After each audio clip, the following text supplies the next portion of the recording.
học về ngũ phần đại ấn mà chúng ta còn học cả về 4 pháp dẫn nhập phổ thông. 4 pháp dẫn nhập phổ thông là chúng ta vẫn quen gọi đó là 4 niệm chuyển tâm. Bởi vì nếu như mà chúng ta muốn thành Phật thì chúng ta phải khởi một cái tâm, đó là tâm buông xả, mà chúng ta phải khởi cái tâm này cho thiết thật. Chúng ta cần phải thiết thật chúng ta muốn buông xả cái luân hồi này. Chúng ta cần phải thiết thật chúng ta muốn buông bỏ những cái dính mắc với thế tục. Mà muốn làm được như vậy thì chúng ta nhất định là phải biết và phải hiểu thật là rõ về những thứ như là lẽ vô thường, rồi luân hồi thống khổ, và kể cả cái đời người này của mình. Tuy là nó quý báu đó nhưng mà nó có những cái nỗi khổ niềm đau nào vân vân. Ít nhất là sau này khi mà có người khác mà họ đến hỏi mình là tại sao chúng ta lại tu theo Phật chẳng hạn, thì chúng ta phải biết nói với họ rằng là bởi vì chúng ta đã được học về 4 niệm chuyển tâm. 4 niệm chuyển tâm này gồm có đầu tiên đó là thân người quý báu. Chúng ta phải ít nhất phải nói được là thân người này tại sao lại quý báu, tại sao lại hy hữu khó tìm. Thứ hai là mọi sự vô thường, thì mọi sự vô thường là điều này thầy tin là tất cả chúng ta đã khá là rõ rồi. Và cái thứ ba là nhân quả không sai, và thứ tư là luân hồi thống khổ. Và sau khi chúng ta đã đi qua những cái gọi là pháp dẫn nhập phổ thông thì chúng ta đi vào, mới là bước đầu đi vào trong cái mà chúng ta gọi là Phật giáo tạng truyền.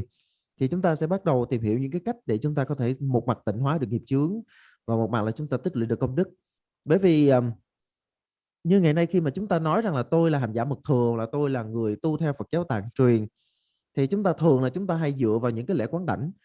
Chúng ta có thể dự rất là nhiều lễ quán đảnh, chẳng hạn như là quán đảnh Kalachakra, tức là thời luân kim cương, hoặc là chúng ta thọ những quán đảnh như là nhiếp luân thắng lạc, tức là những cái mật đảnh rất là cao. Nhưng mà điều đó không đồng nghĩa với việc là chúng ta đã thực sự bước vào mật thừa, và chưa nói đến cái chuyện là chúng ta thâm nhập được vào mật thừa. Nếu như mà chúng ta thiếu đi những cái trải nghiệm của mình thì tất cả mọi thứ mà chúng ta thấy nó cũng chỉ là cùng lắm là một vài cái ân phước bên ngoài của vị đạo sư mà thôi. Thì cái trải nghiệm ở đây chúng ta cần phải có là gì? Trải nghiệm ở đây đó chính là cái việc mà chúng ta nhìn thấu và chúng ta nhận thức một cách rõ ràng về những cái pháp cơ bản, về những giáo lý cơ bản. Và đây cũng chính là cái điều mà sư tổ Thích Ca Sông Bên đã từng dạy. Tổ dạy rằng là cái việc mà chúng ta có thực sự thọ nhận quán đảnh hay không, nó cần phải xem là tâm thức của chúng ta phải tự nhìn vào tâm thức của mình, xem đã có những cái trải nghiệm về các pháp cơ bản hay chưa. Nếu như chúng ta chưa có những cái trải nghiệm về những cái giáo lý căn bản, chúng ta còn chưa biết được đời người quý báu như thế nào, chúng ta còn chưa hiểu được lẽ vô thường ra sao vân vân, thì tất cả mọi thứ đối với chúng ta nó chỉ là về mặt hình thức mà thôi, chứ chúng ta chưa thực sự gọi là thâm nhập vào với nền Phật giáo tạng truyền. Tam bảo, chẳng hạn như là tam bảo, khi mà chúng ta nói đến tam bảo thì chúng ta cần phải ý thức được là tam bảo là gì, là Phật bảo, Pháp bảo và Tăng bảo. Thì Phật chính là người thầy của mình, Pháp chính là con đường mình đi, chính là cái đường lối tu tập của mình, Tăng là những thiện hữu tri thức đồng hành với mình trên con đường mà mình thành Phật. Và chúng ta cần phải cố gắng nhắc nhở bản thân mỗi ngày bằng việc là chúng ta tụng niệm quy y. Thì chúng ta có thể niệm cái câu mà tiếng Phạn mà chúng ta biết, hoặc là cái câu mà tiếng Tạng, để mà chúng ta nói về cái việc quy y của mình. Chẳng là con xin quy y đạo sư, con xin quy y Phật, con xin quy y Pháp, con xin quy y Tăng. Và điều này đặc biệt đối với là người cư sĩ tại gia thì lại cần phải chú ý cái điểm này. Nó giống như cái việc là chúng ta nhắc nhở bản thân của mình mỗi ngày. Và đây cũng chính là cái pháp dẫn nhập chuyên sâu thứ nhất, đó chính là quy y và pháp Bồ Đề Tâm. Thì thông thường khi mà chúng ta nói về cái túc số của quy y và pháp Bồ Đề Tâm thì cái con số sẽ là 100.000. Nhưng mà tùy theo tình hình chúng ta có thể làm chẳng hạn như là 30.000, 50.000, hoặc là chúng ta làm không luận là con số là bao nhiêu, nhưng mà chúng ta làm liên tục tu miên mật trong vòng 1 tuần hoặc là 1 tháng vân vân, thì cái con số sau này thì thầy sẽ bàn luận thêm cho chúng ta. Bây ở đây chỉ đang nói đến cái tổng quan thôi, đó là quy y và pháp Bồ Đề Tâm. Và sau khi mà tìm hiểu quy y và pháp Bồ Đề Tâm thì chúng ta đến với sám pháp kim cang tác đọa để mà chúng ta tịnh hóa nghiệp chướng. Nếu như mà chúng ta không biết nhiều về các vị bổn tôn, không biết nhiều về các vị hộ Phật, thì chúng ta có thể nương tựa vào đức kim cang tác đọa như là một vị hộ Phật vô cùng đặc biệt và vô cùng thích hợp với chúng ta. Và sau đó là giống như là tuần trước chúng ta đã tìm hiểu, thầy đã chia sẻ với chúng ta về cái cách cúng dường Bà Nà La để chúng ta có thể tích lũy được cái công đức cho mình. Có 2 cách cúng dường Bà Nà La, cách thứ nhất là 37 tụ và cách thứ hai là 7 điểm. Thì hôm nay thầy sẽ chia sẻ với chúng ta về pháp gọi là dẫn nhập chuyên sâu thứ tư, đó chính là đạo sư Du Già.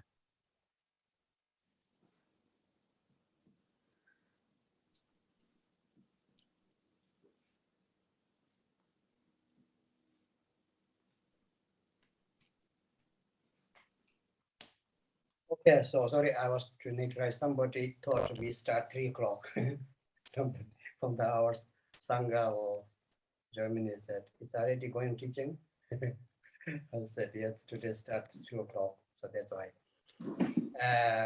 So now you see, last time I told you, the Ngonro is like building house. So first, the 4 common preliminary Ngonro or preliminary teacher practice is like having the land that you bought, like that which you own you.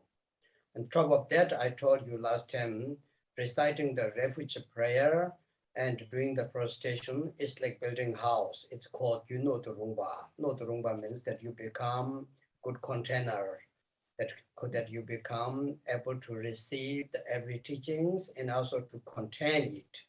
So it's like building house.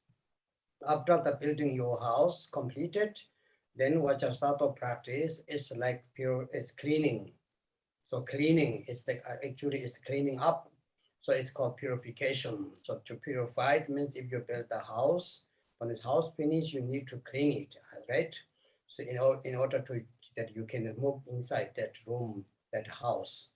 And after that you clean, when it's totally cleaned, so it's now what you do is the first you will do the decoration. So you buy the furnitures and you will decorate correctly, and that is the mandala offering, is the accumulation. First one is the foundation, lay the foundation with the 4 noble truth, the 4 thoughts, and then become the right container, which means like building house with the refuge, reciting the refuge prayer and the prostration, and then to cleaning up all these negative karmas, negative emotions, and this is like the house you build, all that you justice and dirty things that you're cleaning up, right? Then mandala is that you like decorating that you buy the furnitures that become the house is beautiful. So now your universal house is very beautiful. You have all these 37 point precious things everywhere. And so it is ready to invite your guest now. So you will have the house opening ceremony, for example. So that is called the now to invite your guests to your house, who will be the very important, the very honored to invite is your lama.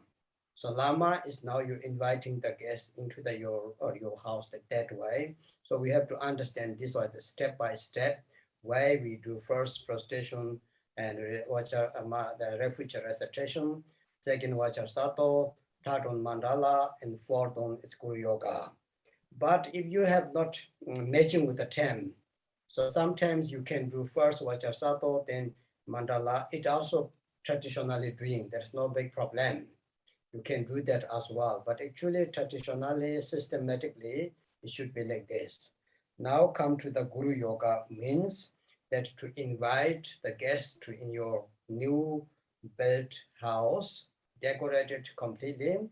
So that will be the Lama, is called the Guru Yoga. Lama, in Tibet, called Lama. I mean, Nanjor. Guru Yoga means that in order to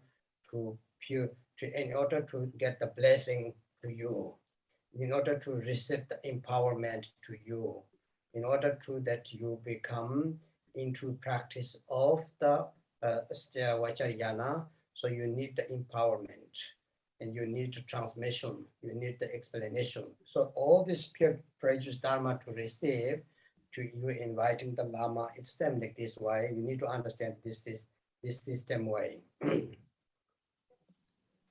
Như lần trước thì thầy có nói khi mà mình nhắc đến ngôn rô, tức là tiền hành pháp hoặc là các pháp nhập môn, các pháp dẫn nhập, thì nó giống như việc chúng ta xây dựng nên một ngôi nhà vậy. Đầu tiên là chúng ta cần phải có một mảnh đất, và việc mà chúng ta có mảnh đất thì chúng ta cần phải đi qua 4 pháp gọi là dẫn nhập phổ thông. Rồi sau khi mà chúng ta đã đi qua 4 pháp dẫn nhập phổ thông, chúng ta có được cái mảnh đất rồi thì chúng ta sẽ đến quy y và lễ lạy. Thì quy y và lễ lạy nó giống như là việc chúng ta xây dựng nên ngôi nhà. Thì theo cái cách nhìn nhận của mật thừa, nghĩa là chúng ta cần phải trở thành một cái vật chứa thích hợp của giáo lý mật thừa. Và sau khi mà chúng ta đã xây cái ngôi nhà xong rồi thì chúng ta đến cái phần gọi là vệ sinh ngôi nhà. Thì đây chính là ứng với lại kim cang tác đọa. Chúng ta cần phải tịnh hóa tất cả một cái uế trượt, chúng ta cần phải thanh tẩy tất cả một cái vết bẩn trong cái quá trình mà chúng ta xây dựng ngôi nhà đi, để mà trước khi mình dọn vào ở thì tất cả mọi vết bẩn nó không còn nữa. Và sau khi mà chúng ta đã vệ sinh sạch sẽ mọi thứ rồi thì chúng ta sẽ đến cái phần gọi là sắm nội thất cho ngôi nhà, hoặc là trang hoàng cho ngôi nhà. Thì đây chính là cúng dường Mandala, là cái phương tiện để chúng ta tích lũy công đức. Như vậy thì chúng ta thấy là mọi thứ nó diễn ra theo cái thứ bậc, theo cái trình tự. Đầu tiên là phải sở hữu một cái miếng đất, thứ hai là phải xây lên cái ngôi nhà trên mảnh đất đó. Xây ngôi nhà xong thì phải vệ sinh mọi thứ sạch sẽ, và vệ sinh rồi thì phải sắm sửa nội thất cho thật là đẹp. Thì bây giờ cái ngôi nhà chúng ta đã rất là đẹp rồi, cái ngôi nhà này của chúng ta đã rất là tuyệt vời rồi, thì giờ là cái lúc mà chúng ta mời những người khách đến thăm cái ngôi nhà của mình. Thì để mời khách thì đối tượng mà chúng ta mời đây là có thể gọi là vị khách cao thượng nhất, đó chính là đạo sư, đó chính là sư phụ của mình.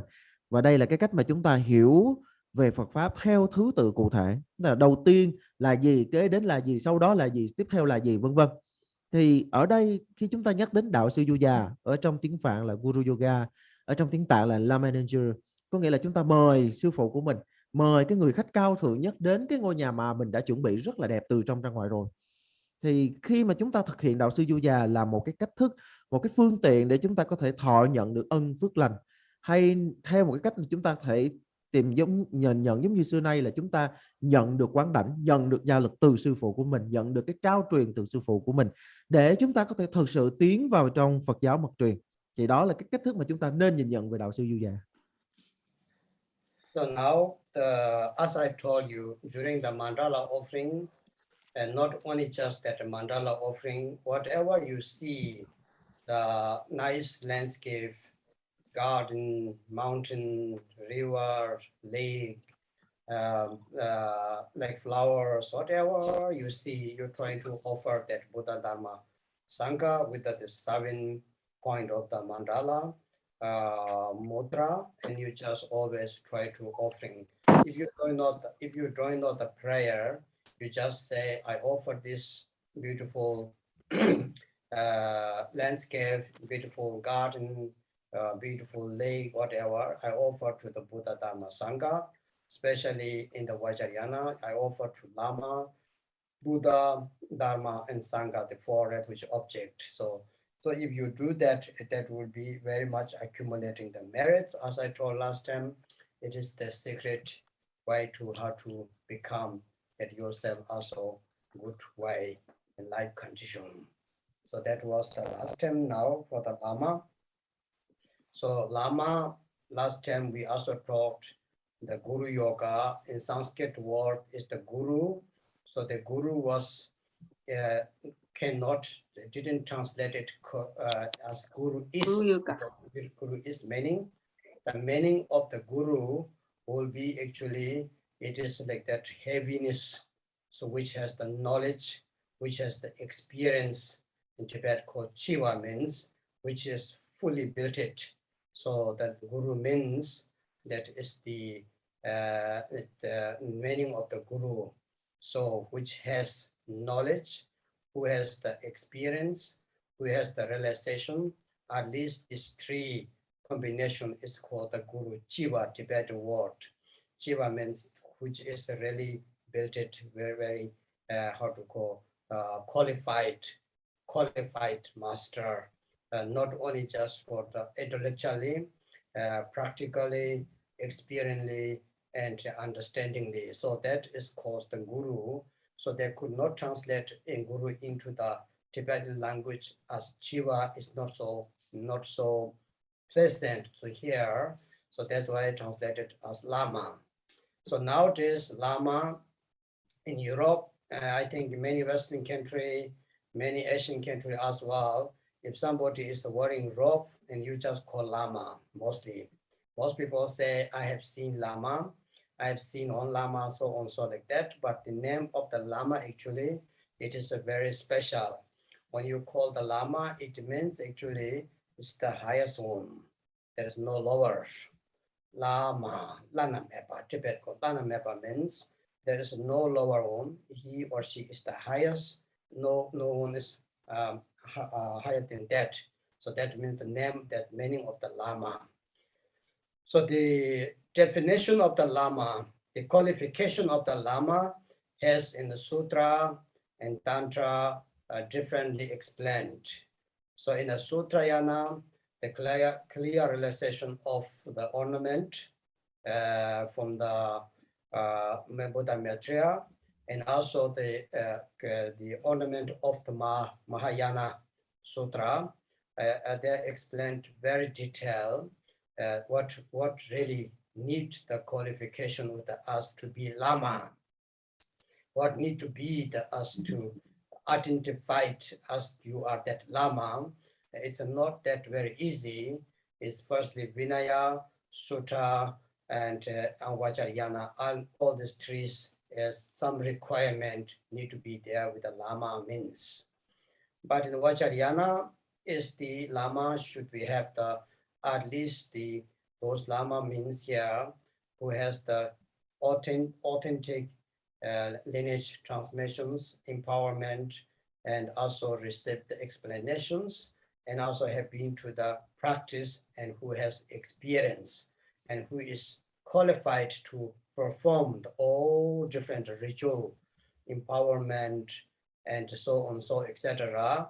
And so there is 10 different categories of the ritual performing, which means that to giving teaching, giving empowerment, and so on, etc.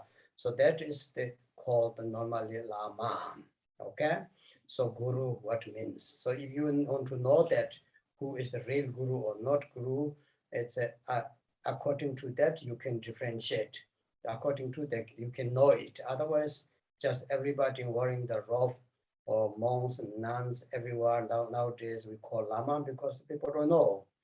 So actually, most of their monk or nun or novice, we have different in our tradition.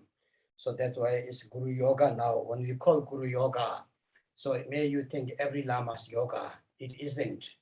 Guru Yoga means something very special.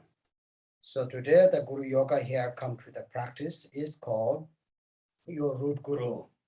So it's the practice of practicing, getting the blessing, getting the four major how to say, main empowerment from your Guru, your root Guru. That's why it's called the Guru Yoga here. Ở đây thầy nhắc với chúng ta một chút về cái pháp cúng dường Mandala. Khi chúng ta cúng dường Mandala thì chúng ta có thể rất là phương tiện, chẳng hạn như khi mà mình thấy một cái cảnh quan nó rất là hùng vĩ, một cái nơi nào đó mà mình cảm thấy rất là tươi đẹp, một cái vườn hoa mà mình cảm thấy rất là tâm đắc, rất là tuyệt vời. Bất cứ cái gì mà mình thấy nó tuyệt vời thì chúng ta đều có thể cúng dường ngay, chúng ta đều có thể bắt cái ấn cúng dường Mandala, rồi chúng ta đọc cái bài cúng dường. Mà kể cả khi mà mình không thuộc cái bài cúng dường đó thì cũng không sao hết, mình cứ bắt cái ấn đó, xong rồi mình đứng, mình nghĩ về Tam Bảo, mình nghĩ về Tam Căn, nghĩ về sư phụ của mình, tất cả các cội của y cao thượng của mình, rồi mình khấn rằng là những cái vật phẩm mà tươi đẹp này con xin dâng lên cho Tam Bảo, xin dâng lên cho Tam Căn, các cội của y cao thượng của con. Như vậy là đã được rồi. Thì đây là một cái phương pháp lần trước thầy có nói là nó giống như là một cái bí pháp để mà chúng ta có thể tích lũy công đức rất là thiện xảo. Thì ở đây thầy sẽ cắt nghĩa cho chúng ta về đạo sư du già như thế nào. Thì đạo sư du già hay là Guru Yoga thì ở đây chúng ta thấy có chữ là Guru. Guru thì chúng ta hay nghĩ đó là chữ là dịch qua tiếng Việt là đạo sư. Nhưng mà thực ra cái chữ gốc với cái chữ Guru này nó có ý nghĩa là thâm hậu hoặc là thâm sâu, là biểu thị rằng là người thầy, cái người mà làm thầy là người phải có 3 điểm vô cùng thâm sâu. Thứ nhất là sở học có nghĩa là những cái kiến thức của người thầy đó phải là những cái kiến thức rất là thâm sâu. Thứ hai là sở hành, tức là cái bản thân cái nỗ lực công phu tu tập của vị thầy đó phải rất là thâm sâu. Và thứ ba đó là sở chứng có nghĩa là những cái trải nghiệm tâm linh, những cái trải nghiệm trong cái quá trình tu tập của người thầy đó cũng phải rất là thâm sâu. Thì đây chính là 3 cái điểm trọng tâm mà làm nên bậc thầy, là một người có sở học, sở hành và sở chứng vô cùng thâm sâu. Thì sau này khi mà trong cái quá trình mà chuyển ngữ sang tiếng Tạng thì do là không biết phải chuyển từ này như thế nào, cho nên là các cái vị mà dịch sư thời điểm xưa đã chuyển cái từ mà Guru này thành chữ Lama. Chữ Lama thì thời nay khi chẳng hạn nhất là ở phương Tây thì nhiều khi là mình thấy một người mà mặc y đỏ thôi, chẳng hạn giống như là mình thấy một người mà cạo đầu mặc y đỏ thì mình về mình có thể nói hôm nay tôi đã gặp Lama này, tôi đã gặp Lama kia.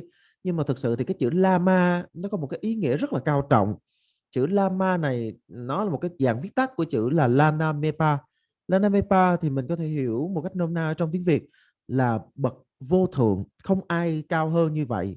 Hay chúng ta gọi là bậc gọi là vô thượng sĩ, tức là người thầy của mình là người mà không ai cao hơn được nữa.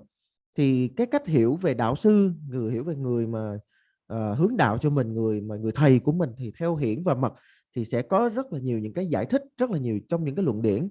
Chẳng hạn như về Hiển giáo thì ở trong Đại Thừa Trang Nghiêm Luận của Di Lặc, của Bồ Tát Di Lặc thì có nhắc rất là cụ thể những cái phẩm chất của người thầy. Một người thầy từ Phật giáo Nguyên Thủy mà là một người thầy, định nghĩa cái người thầy mà bên Phật giáo Nguyên Thủy như thế nào, có những phẩm chất gì, và đến Phật giáo phát triển thì người thầy phải có những cái phẩm chất gì, vân vân. Còn ở trong nền Mật Thừa thì người đạo sư, cái người thầy là phải là thứ nhất là bậc có chân truyền của truyền thừa, thứ hai là phải được gia lực, tức là được cho phép để mà truyền pháp, và cũng giống như là ở trên đã nói, người đó phải có sở học, sở hành và sở chứng vô cùng cao thâm, và người thầy phải nắm rõ những cái bước truyền pháp, chẳng hạn như là 10 pháp truyền thụ giáo lý phải như thế nào, các cái bước cần phải chuẩn bị, các cái bước mà phải tiến hành để mà truyền thụ giáo lý như thế nào. Cho nên khi mà mình nói về Guru Yoga, mình nói về đạo sư yoga thì không phải là mình tu tập pháp thiền này với đối tượng là tất cả các vị thầy, mà pháp này có một ý nghĩa vô cùng thâm sâu với đối tượng chính là sư phụ của mình, là bổn sư của mình. So then you see founding the right Lama, founding your root teacher, root Lama, it's very difficult. It's not so easy. Of course, nowadays we met many lamas, and also you met lamas on Zoom, Facebook, and YouTube, whatever. But if you have mind to very serious practice, you want to really become enlightenment in this very single lifetime, or you want to become really yogi and yogini, not just to making little bit practice and that all, but you really want to achieve something, you might need real good lama, or he or she, no matter. You need really right teacher who guides you and who lead you and who really give you the all thorough teachings, and that in order to, in this very single lifetime, achieve the enlightenment, or let's say the yogi stage. It is possible. It's very possible. It's not joking. And if you think that it is, I cannot achieve, I cannot do like this, it is your treating yourself very low. You treating bring your Buddha nature very down. That's not good. You should have the respect that I will do it, I can do that. And this is very important. So now founding the Lama is the very not very easy. Normally in Tibetan Buddhist, especially Vajrayana, first you have to check your Lama. First you have to investigate the Lama. Is this real? Can I take as my Lama or not? Not everyone. It's not easy. So you have to be very carefully to found a teacher, to found a good Lama in this very critical time. It is very degeneration time. It's very hard, okay? But still, to compare during Buddha time, it's very easy to have the great masters, lamas. Now this very difficult degenerated time, to founding the teacher who has the experience, who has the knowledge, who has the at least compassion and loving kindness, it's very precious as well. So that's why it's very important to have founding the Lama. So Lama, you have to check first that Lama has lineage or not, that Lama has teacher or not, that Lama have been to the practice or not. Because talking, everybody can talk very nicely. That Lama have been started or not. So at least you have to check all these categories, very important to be before the start the Guru Yoga practice. Choose your teacher, understand? And then of course, normally in Vajrayana, not only Lama, the Lama will check also students, if you are a good student or not. It takes long time. The Lama will check your behavior, every your practice, every your understanding, how you do, how you deal, what your thoughts, that teacher will check as well. Because that's why great teachers like Tilopa, Naropa, Marpa, they don't have many students. They don't have 1,000 students. They don't have even 500 students because they want to really check carefully, make enlightenment, not just to give public teachings. There was very serious teacher, and that's why. So early time, the teacher used to check student if the student is able to give the empowerment or not, able to receive the empowerment or not. So that's why it's called root teacher. The root teacher to founding the teacher, root teacher will check you as well, not just to say yes, yes, everything. So that's why I call is come to the Guru Yoga practice. So today, our Guru Yoga here, first it's called the Savi Lama, means the root teacher. The founding the root teacher, it's not very easy, of course, as I said. It has 3 different systems or 3 different ways to found that root teacher, it's called.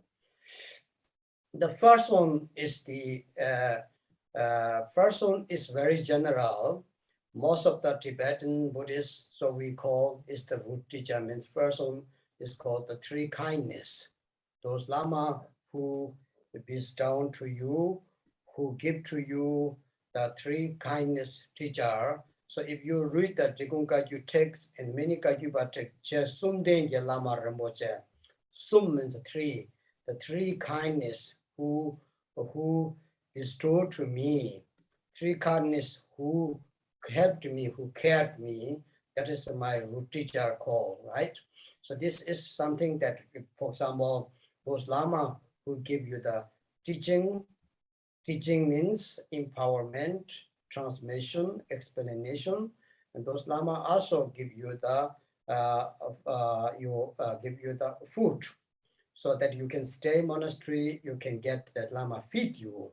So first is Cho, Dharma, second is called To, means those Lama who giving you also that you can stay there and you can get the food. So our Lamas, everything they do, right? And the third one, those Lama who give you the also accommodation. Accommodation means where you sleep, what you wear, everything support by the Lama. And that calls the Chesumdenge Lama Rinpoche. If you see our Drupon prayer, many prayers says Chesumdenge Lama Rinpoche means 3 kindness Lama Rinpoche. The producer Lama, that's caused the first, the founding. Then you take as your root teacher, because it's such kind. So every teaching you get to him, everything you get from him, understand? For example, Marpa, remember Marpa, when Milarepa met the Marpa? So Marpa told, I give you the teaching, but you have to take care of your food and your shelter. I don't give you anything. So, and Marpa said, if I give you the shelter and food, but then I don't give you teaching, that's different, right? So that's why Milarepa had very hard to find the food. Every day he need to go to the village begging. And when he found the food, next coming to Marpa, he always said, bring me also. So Marpa was not very kind in this system. But it got something different. So that's why the first teacher fountain is the lineage's connection. That you have the lineage connection, it's called. So for example, we go to the Drupon monastery, the holiness, Drupon holiness will take care everything. He did that everything. So it's automatically that you have not only the holiness, but whole lineage have your connection to the karmic connection to the lineage. From the Vajradhara to Tilopa, Naro, for example, us, until now, that we have been to all the 10, sometimes maybe dog, sometimes maybe horse, sometimes maybe cow, I don't know, but we have been to the Drupon tradition, Drupon lineage. So it's called the connection of the Drupon lineage under guiding of the Lord Jigten Sumgon, for example, by us. So we have come to that. Then we take automatically, and we take like spontaneously our root teacher, His Holiness Drupon Kyanggon, His Holiness Drupon, it's become because he did give us everything. even teachers, what we got is come through him, right? If, for example, if I go to 3-year retreat, he arranged everything. So that's called the 3 kindness, 3 most kindness that Lama give to us. So that is first I said Dharma, food, and shelter. So anyone to get that is really automatically is become like your root teacher, because the lineage, because the lineage connection, the connection with the lineage, not only the direct, the present Lama, but lineage that you have been to always.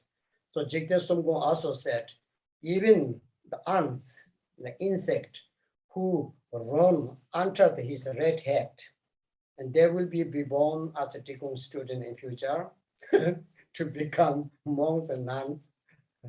So I think we don't know.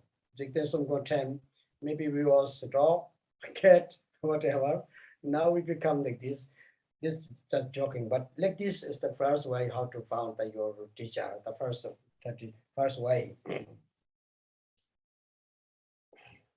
Khi mà chúng ta nói về việc là chúng ta tìm được bổn sư, hoặc là chúng ta gọi là tìm được một bậc chân sư, một bậc thầy chân chính, thì đó là điều rất là khó làm, đó là điều không hề dễ dàng. Ngày nay thì chúng ta có thể gặp rất nhiều vị Lama qua các cái nền tảng chẳng hạn như là Zoom hoặc là YouTube, là các nền tảng trực tuyến. Nhưng mà nếu như mà mình thực sự mà mình muốn tu tập một cách nghiêm chỉnh, mình muốn trở thành những người hành giả mà có thành tựu, mà mình muốn thành Phật, thì mình phải tìm gặp cho được một bậc đạo sư chân chính, là một người có thể truyền dạy cho mình để mà ngay trong một đời mình có thể thành Phật, hoặc là ít nhất là trong cái cuộc đời này mình cũng phải có được một vài cái thành tựu nhất định nào đó. Chúng ta không có nên xem thường bản thân mình, chúng ta không có nên xem thường Phật tánh của mình. Chúng ta nghĩ mình rất là nhỏ bé, mình sẽ không bao giờ có thể thành Phật được. Không nên như vậy, mà chúng ta phải khẳng định với bản thân mình rằng là mình có Phật tánh, thì cái việc mà mình thành Phật đó là điều chắc chắn. Cho nên ở trong mật thừa đề cao vai trò của người thầy và tầm quan trọng của việc chúng ta cần phải xem xét, chúng ta cần phải khảo sát, chúng ta cần phải quan sát cái vị thầy của mình như thế nào. Thì ở trong đời mạt Pháp này thì việc mà tìm được một bậc chân sư để mà chúng ta gọi tiếng thầy, nó là cái điều vô cùng khó khăn. Ở trong thời đại của Đức Thế Tôn ngày xưa, hoặc là trong thời đại của các tổ sau này, thì cái việc tìm được một người thầy, một bậc chân sư nó không có khó. Nhưng mà đối với chúng ta giờ đây, tìm được một người mà chúng ta cảm thấy là người này có kiến thức chân chính, có lòng từ bi quảng đại, có công phu tu tập thâm sâu và có được cái sự chứng ngộ cao thâm, thì điều này nó vô cùng khó. Và từ đó chúng ta thấy rằng là chúng ta phải tìm hiểu cho thật kỹ lưỡng trước khi mà chúng ta nhận ai đó làm sư phụ, nhận ai đó làm thầy. Và không phải chỉ có chúng ta đi khảo sát người thầy, mà người thầy cũng phải khảo sát những người học trò, tức là chúng ta đây. Thì vào thời quá khứ, thời của tổ, các vị tổ chẳng hạn như là Tilopa, Naropa hay là Mapa, thì các vị không có nhiều đệ tử, cho nên là chư tổ ngày xưa một khi mà đã muốn truyền dạy cho ai đó là phải muốn dạy người đó tới nơi tới chốn, dạy cho người đó tới khi nào thành Phật thì thôi. Cho nên là các tổ thường là khảo sát người thầy, người đệ tử mình rất là kỹ. Cho nên là người thầy cũng phải khảo sát người học trò của mình, chứ không phải chỉ có một chiều là người học trò đi khảo sát người thầy. Thì ở đây khi mà chúng ta nói về Guru Yoga thì chúng ta cần phải hiểu một chút về cái khái niệm ở trong tiếng Tạng gọi là Sawilama, có nghĩa là bổn sư. Chúng ta dịch là bổn sư hay là thượng sư gốc. Chúng ta muốn tìm thực sự một vị mà chúng ta gọi là bổn sư, một vị đạo sư gốc, đó là điều không hề dễ dàng. Thì ở đây thầy sẽ chia sẻ với chúng ta có 3 cách để chúng ta có thể nhìn nhận được một người nào đó có phải là bổn sư hay không. Đầu tiên, theo cách thông thường nhất thì ở trong nền Phật giáo Tạng truyền, chúng ta thấy rằng là bổn sư là người có 3 cái lòng từ mẫn, 3 cái lòng từ bi dành cho người học trò của mình. Nếu như chúng ta tìm hiểu ở trong các cái kinh luận của dòng truyền thừa Trí Cung nói riêng và truyền thừa các du nói chung, thì chúng ta sẽ thấy rằng là người mà bổn sư đó chính là người thầy mà có cái lòng từ mẫn, 3 loại lòng từ mẫn dành cho người học trò của mình. Người đó là người thứ nhất là người truyền trao giáo lý cho học trò. Truyền trao giáo lý ở đây bao gồm quán đảnh, bao gồm khẩu truyền, bao gồm các cái chỉ dẫn, các cái giáo lý nói chung, các yếu chỉ. Thứ nhất là truyền trao giáo lý, thứ hai là cung cấp đồ ăn thức uống cho người học trò. Tức là người học trò đến và người thầy cung cấp đồ ăn thức uống để người học trò có thể chuyên tâm mà học tập và tu đạo. Và thứ ba là nơi ăn chốn ở, tức là thậm chí kể cả nơi ăn chốn ở, người thầy cũng rất là từ bi, lo luôn cho cái người học trò đó, để người học trò đó chỉ có chuyên tâm đến học đạo và sau đó là tu tập để mà chứng đạo mà thôi. Thì ở đây chúng ta sẽ thấy có một cái điểm nó hơi gọi là hơi hơi lạ khi mà chúng ta nghĩ về những vị đạo sư trong quá khứ, chẳng hạn như là tổ Mapa đối với lại học trò của mình là Milarepa. Thì Đức Mapa truyền trao giáo lý, đồng ý truyền trao giáo lý cho Milarepa, nhưng cái chuyện ăn uống, cái chuyện mà sống ở đâu như thế nào thì Đức Milarepa phải tự lo. Cho nên là Đức Milarepa là cứ trước khi mà học đạo là phải đi vào làng mà đi ăn xin, mà xin xong được một ít thức ăn rồi về mà sư phụ cũng xin miếng nữa, sư phụ nói là cho một miếng thì cũng phải mà dâng cúng lên cho sư phụ. Chúng ta thấy là có điểm nó hơi hơi kỳ lạ, nhưng mà cái đó chúng ta sẽ nhìn nhận được về những cái vế sau. Và theo một cách nào đó, khi mà chúng ta nghĩ theo cách thông thường thì bổn sư ngoài là người có cái lòng từ mẫn thì phải là một người mà giúp cho chúng ta kết nối được với truyền thừa. Tức là chúng ta kết nối với truyền thừa không phải chỉ có thông qua phương diện là một vị tổ hay là một vị thầy cụ thể nào đó, mà chúng ta kết nối được với toàn bộ truyền thừa thông qua một người thầy. Tức là người thầy giống như là một cái mắt xích giữa chúng ta và truyền thừa. Cho dù chúng ta trong quá khứ chúng ta từng là một loài hữu tình nào đó, chẳng hạn như là một con chó hoặc là một con bò đi, nhưng mà ngày nay khi chúng ta sinh ra làm người, chúng ta vẫn về với lại dòng truyền thừa của mình. Chúng ta đều là con, là cháu của tổ thầy, thì hiện thân của tổ thầy chính là bổn sư của mình. Thì đối với bản thân thầy thì sư tổ Tri Cung Cam Kênh chính là gọi là vị bổn sư với 3 lòng từ mẫn. Và thầy có thể khẳng định là cho dù trong dòng truyền thừa này chúng ta có học với bất cứ một vị đạo sư nào thì đó cũng chính là nhờ ân đức của tổ. Sư tổ Thích Thanh Xuân Kênh đã từng nói rằng là kể cả con kiến mà bò qua dưới cái mũ mão màu bầu đỏ của tổ rồi thì ngày sau cũng sẽ trở thành đệ tử, cũng sẽ trở thành những đồ tôn của dòng truyền thừa Tri Cung ở trong tương lai. Thì đó chính là cái cách đầu tiên, cái cách thông thường nhất để chúng ta nhìn nhận ai đó là bổn sư, tức là một người thầy có 3 cái loại lòng từ mẫn dành cho người học trò của mình. So that is the first way how to can call or how to you found the root teacher Savil Lama. After it's Tibetan, it's called the three. I mean in English, so they can say three kindness who bestow to me. So Sumdin Lama Rinpoche, Tibet. So in Tikunka prayer, you often found that prayer, especially when we have the prayer Lama. Prayer to the Lama, lineage Lamas, the beginning, we always have that on. Chesumden je Lama Rinpoche, Tseyongzo Champen Dre Gongpa. So that Chesumden means Jikten Sumgong. That was wrote by the Sherab, Chenga Sherab Jungne. So he felt that is three kindness, that he was giving the whole teaching and shelter, even the food. So that's why it's called the lineage connection or chilak blessing connection. Why of the blessing? Why of the lineage connection to found the teacher first one. Second one is like Milarepa found the Marpa, Naropa found the Tilopa. It's called the Cherapki Lama, means life, lifetime's Lama. So life connection is his previous, the Lama's previous life was your teacher as well. So you was his student as well. So that is called the particular Lama, not only just for lineage, the particular person, the Lama, that Lama that was your teacher before your lifetime. So life to life, like our Jikunga, you can say Nagarjuna Arya Deva, then after Arya Deva become the take the reincarnation like Garchen Rinpoche, and Nagarjuna was Lord Jigten Sumgong. So they always come together, student and teacher. So it's called the lifetime's Lama. This kind of is the very special. So you see, this is the Milarepa when he come to the teaching and practice of the Dharma. So he met the first two teachers. The first teacher was the who practice of the Rahula, the great or Vajrayana protector actually, but it can be used positive way and negative way. So it can be used as a black magic. It can be used as a protector. So he learned that the black magic from that yogi. He become very, very powerful, and his practice become really, actually become very successful because he could do everything. and he achieved very short period that this kind of city. And then after he met the also Dzogchen master, the Dzogchen master told him, why you come to here? And he just told, I was before there, my teacher sent to me here. So the Dzogchen master said, you know, my teaching is the Dzogchen, the Sandima. So actually it's called, if you day meditate, you will achieve the enlightenment during the day. If you during the night meditate, you will achieve the enlightenment during the night time. But if you are very fortunate, who has a very special karma, you not even need to meditate. You just to hear the words from me and you will be liberated. So that teacher told Milarepa, you might be the one of the very fortunate.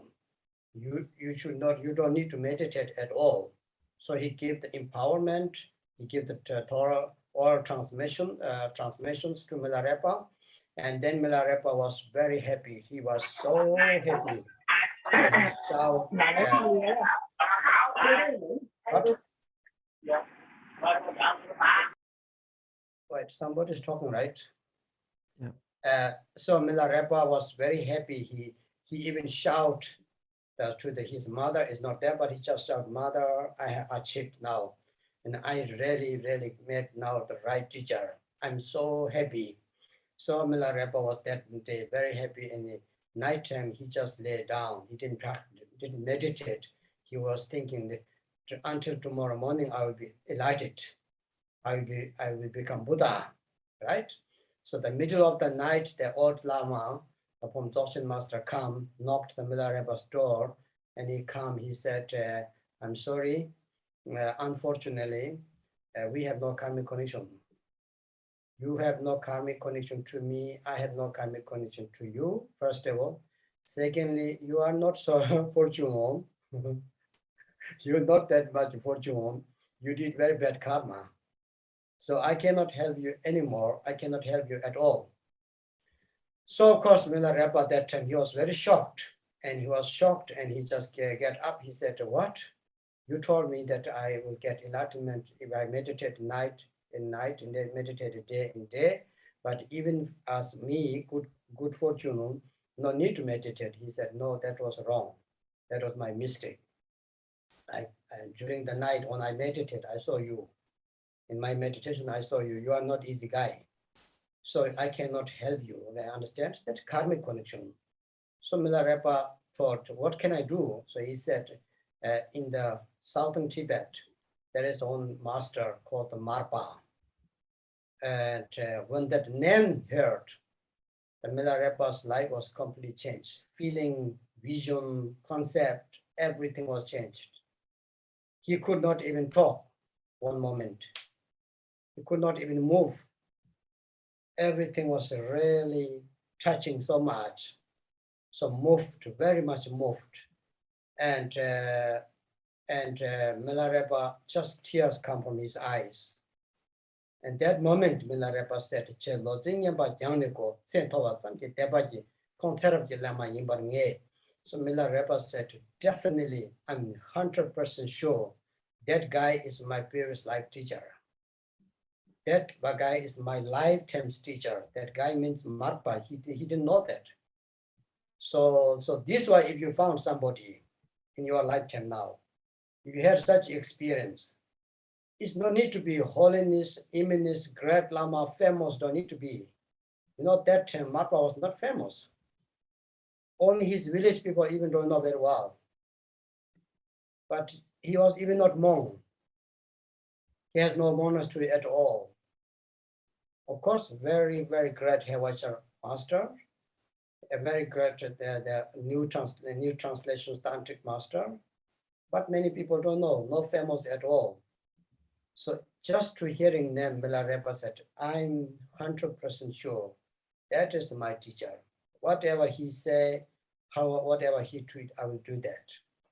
So if you have such a feeling on Lama in this your lifetime, that is the fountain way the lifetime's Lama is called. Very good one if you found like that. So I don't know anyone you. The first one, the lineage connection, and there's kindness from the teacher and the blessing. The second one is the lifetime Lama. It's called lifetime life Lama. So if you have such feeling, you are very lucky if you found it. Because we do Guru Yoga lots. You need root teacher, still not clear. It's a little bit pity. So it's no matter there's high Lama, there's yogi, there's holiness, there's imminence, there's great, but one should be very clear. That is my root teacher. So as I said, Trigunga, you lineage, us lineage. So the lineage is very easy to holiness. He's the lineage holder. He's the Vajradhara. He's the representative of Vajradhara. He's the representative of the Jigten Sumgons physically, mentally, verbally. Tibet called Kui Kutzap, Sung Sungzap, Toki Tungzap. He is the representative of the speech, Jigten Sumgon. He is the representative of the body, Jigten Sumgon. He is the representative of the mind, Jigten Sumgon. We feel like that, understand? So that is no doubt. So Tsavi Lama, root teacher, you should not have doubt. Maybe he's, or maybe the other one also good. Maybe I like that guy also. Maybe not like that. You cannot decide. So Milarepa, the lifetime Lama Milarepa found, he said, no doubt. Kong Tserap Lama Yimbar Nye is that it's sure, it's definitely. I don't look other one. I don't search other one. I only need to have that one. So that is the second way how to found your root teacher. Yes. Như vậy thì chúng ta thấy là cái cách đầu tiên là cái cách mà sẽ thông qua truyền thừa, và cụ thể hơn nữa đó chính là người thầy có thể dành, bổn sư là người dành cho người học trò 3 lòng từ mẫn. Thì đây là một cái cách mà ở trong các cái bài kinh, cái bài bản tụng, và đặc biệt là trong bản tụng của Chenga Serap Jungne, thì Chenga Serap Jungne ngài đã tôn vinh sư phụ của mình, tôn vinh sư tổ Jigten Sumgön là người đã dành cho học trò của mình 3 loại lòng từ mẫn, và người là hiện thân của toàn bộ truyền thừa. Đó là cái cách đầu tiên để chúng ta nhìn nhận về bổn sư. Thứ hai, bổn sư chúng ta gọi là nhiều đời nhiều kiếp, tức là một người mà đã nhiều đời nhiều kiếp làm thầy của mình rồi, là bổn sư của mình rồi, thì lúc này không nhất thiết là chúng ta phải kết nối với một truyền thừa, mà chúng ta chỉ cần kết nối với chính vị thầy đó thôi, thì đã đủ để chúng ta thiết lập một cái kết nối, bởi vì chúng ta đã rất là nhiều đời nhiều kiếp chúng ta theo cái vị bổn sư này rồi. Chúng ta ở trong cái lịch sử của mình, chúng ta đều biết rằng là ngài Thánh Thiên á, Aryadewa đã từng học với lại Long Thọ Nagarjuna, cho nên là sau này khi mà Long Thọ hóa thân chuyển thế thành sư tổ Jigten Sumgön, thì Thánh Thiên cũng theo đó tái sinh làm Gachen Rinpoche đời thứ nhất.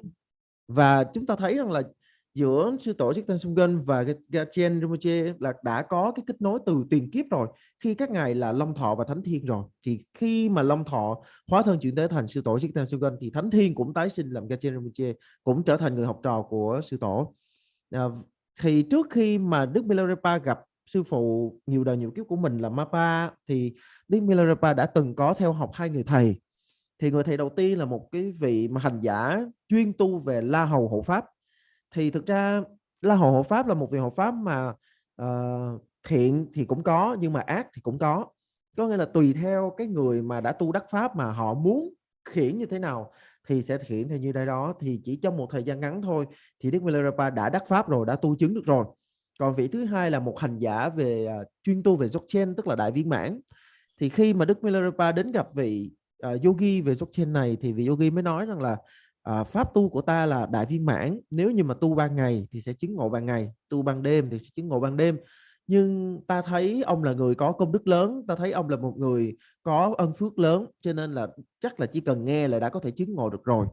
Và đó do tại sao mà vị hành giả Dzogchen này đã truyền pháp lại cho Đức Milarepa. Và sau khi mà nhận pháp thì Đức Milarepa đã reo lên vui mừng, ngài đã nhìn lên bầu trời và ngài đã gọi mẹ ơi, con sắp thành Phật rồi. Thì tối đó Đức Milarepa ngủ rất là ngon, bởi vì ngài nghĩ rằng là chỉ sáng mai thôi là mình đã có thể trở thành một vị Phật rồi, mình đã có chứng đạo rồi. Bởi vì cái người thầy đó nói mình là người có công đức lớn. Nhưng mà nửa đêm thì cái vị thầy này đến gõ cửa và nói rằng là rất tiếc, chúng ta không phải là thầy trò nhiều kiếp, chúng ta không phải là những người thầy và người trò có cái thiên duyên tiền định với nhau, với lại nghiệp của ông rất là nặng. Chúng ta không thể nào tiếp tục cái mối quan hệ thầy trò này được. Thì Đức Milarepa mới chưng hửng, Ngài mới nói rằng là chẳng phải thầy nói rằng là pháp đại viên mãn này nếu mà tu ban ngày sẽ chứng đạo ban ngày, tu ban đêm sẽ chứng đạo ban đêm. Hơn nữa thầy trước mặt mọi người thầy đã nói rằng là con là người có công đức rất là lớn, con là người có ân phước rất là lớn. Nhưng mà vì thầy đã nói là đó là tôi nhầm. Bởi vì sau đó khi mà tôi quay về và khi mà tôi ngồi thiền thì ở trong tịnh kiến tôi thấy rằng là giữa tôi và ông không hề có cái mối duyên thầy trò. Cho nên là chúng ta không thể tiếp tục được. Với lại thực sự mà nói thì cái nghiệp ông đã gieo nó rất là nặng và tôi không thể nào làm gì được. Thì Đức Milarepa mới nói là vậy thì tôi nên làm gì? Thì người thầy này mới nói rằng là tôi nghĩ là ông nên đến gặp Mapa. Thì ngay khi mà Đức Milarepa nghe hai chữ Mapa thôi thì tất cả mọi thứ từ nhân sinh quan, thế giới quan, vũ trụ quan, tất cả mọi thứ ở nơi Ngài nó có một cái sự chuyển biến chỉ trong một khoảnh khắc, chỉ trong một cái búng tay thôi. Và thậm chí Đức Milarepa đã đứng đó và không thể nói bất cứ một câu nào nữa khi nghe hai chữ Mapa. Và lúc đó thì chỉ có dòng nước mắt cứ thế mà tuôn rơi trên đôi mắt của Ngài. Và lúc đó thì Đức Milarepa biết chắc chắn rằng là Mapa chính là bổn sư tiền kiếp của mình. Cho nên là nếu như mà chúng ta có cái trải nghiệm này thì thực sự điều đó rất là đáng quý, rất là tốt lành. Thực ra khi mà chúng ta nghĩ về bổn sư, chúng ta không cần phải nghĩ về một người có danh hiệu gì cao lớn, chẳng hạn như là không, bổn sư của tôi phải là tổ, bổn sư của tôi phải là Rinpoche, bổn sư của tôi phải là pháp chủ hay là phó pháp chủ. Không nhất thiết phải như vậy. Chúng ta nhìn Đức Mapa thôi. Thực ra Đức Mapa Ngài không có mang cái danh hiệu cao lớn vào thời điểm đó. Ngài còn không phải là một vị tăng sĩ nữa. Ngài cũng chỉ là một người cư sĩ tại gia thôi. Ngài ở ẩn. Nhưng mà thực chất ra Ngài là một bậc đại hành giả, một bậc đại dịch sư, là một người đã có công rất là lớn, chuyển ngữ rất là nhiều những cái giáo lý từ tiếng Phạn sang tiếng Tây Tạng. Và Đức Milarepa chỉ nghe cái hồng danh của sư phụ thôi, chỉ nghe Mapa thôi, thì Đức Milarepa đã đủ biết đó chính là sư phụ nhiều đời nhiều kiếp của mình rồi. Cho nên nếu như chúng ta mà có loại phước duyên này thì thật sự là quá là may mắn. Cho nên là thứ nhất, để mà chúng ta nhận ra bổn sư thì cái cách thứ nhất là chúng ta có thể nhìn nhận theo qua yếu tố về dòng truyền, và cụ thể hơn đó chính là người thầy mà dành cho mình 3 loại lòng từ ái. Và thứ hai đó là chúng ta nhận định trên cái thiên duyên tiền định của mình, tức là cái cảm nhận nó thay đổi hoàn toàn khi chúng ta nghe đến cái vị thầy đó hoặc là chúng ta gặp vị thầy đó. Chúng ta tu đạo sư Du Già rất là nhiều, nhưng mà chúng ta không hiểu thì nó rất là đáng tiếc. Chúng ta phải nhìn cho rõ bổn sư của mình là ai. Và ngay như các thầy ở đây trong dòng truyền thừa thì trong tâm tưởng của các thầy, trong cái nhận thức của các thầy thì sư tổ Tri Cung Cáp Gân chính là bổn sư rồi. Thân của tổ chính là thân của Sikten Simgen, ngữ của tổ chính là khẩu của Sikten Simgen, và ý của tổ chính là tâm của Sikten Simgen. Có nghĩa rằng là sư tổ và tổ Khai Sơn là hoàn toàn như nhau, 100%, không có một chút nghi hoặc nào cả. Cho nên là chúng ta phải phát triển ra cái nhận thức đến mức như vậy. Giống như là Đức Milarepa khi mà nghe Mapa thôi là không có một chút nghi ngờ gì. Ngài nói ta không còn một chút nghi ngờ gì nữa, đó chính là sư phụ của ta. So then last one is called those teacher who introduced your nature of the mind, who could introduce you your nature of the mind, or actually in Tibet called who can show you your naked mind, Rigpa. The Rigpa is the naked mind who could show you. That is your teacher who has showed to you introduced to you the natural mind, or your naked Rigpa it's called. That is something very special. Those teacher who has this kind of capacity, this kind of ability. So you see, for example, Mahatma went to the India and he met lots of teachers. He met 102 lamas, Lama Jatao Zhang Yi De. So he has becoming teachings, like teachers. He has 102 teachers, let's say. So from there, he has two of them very important, Naropa and Mitipa, right?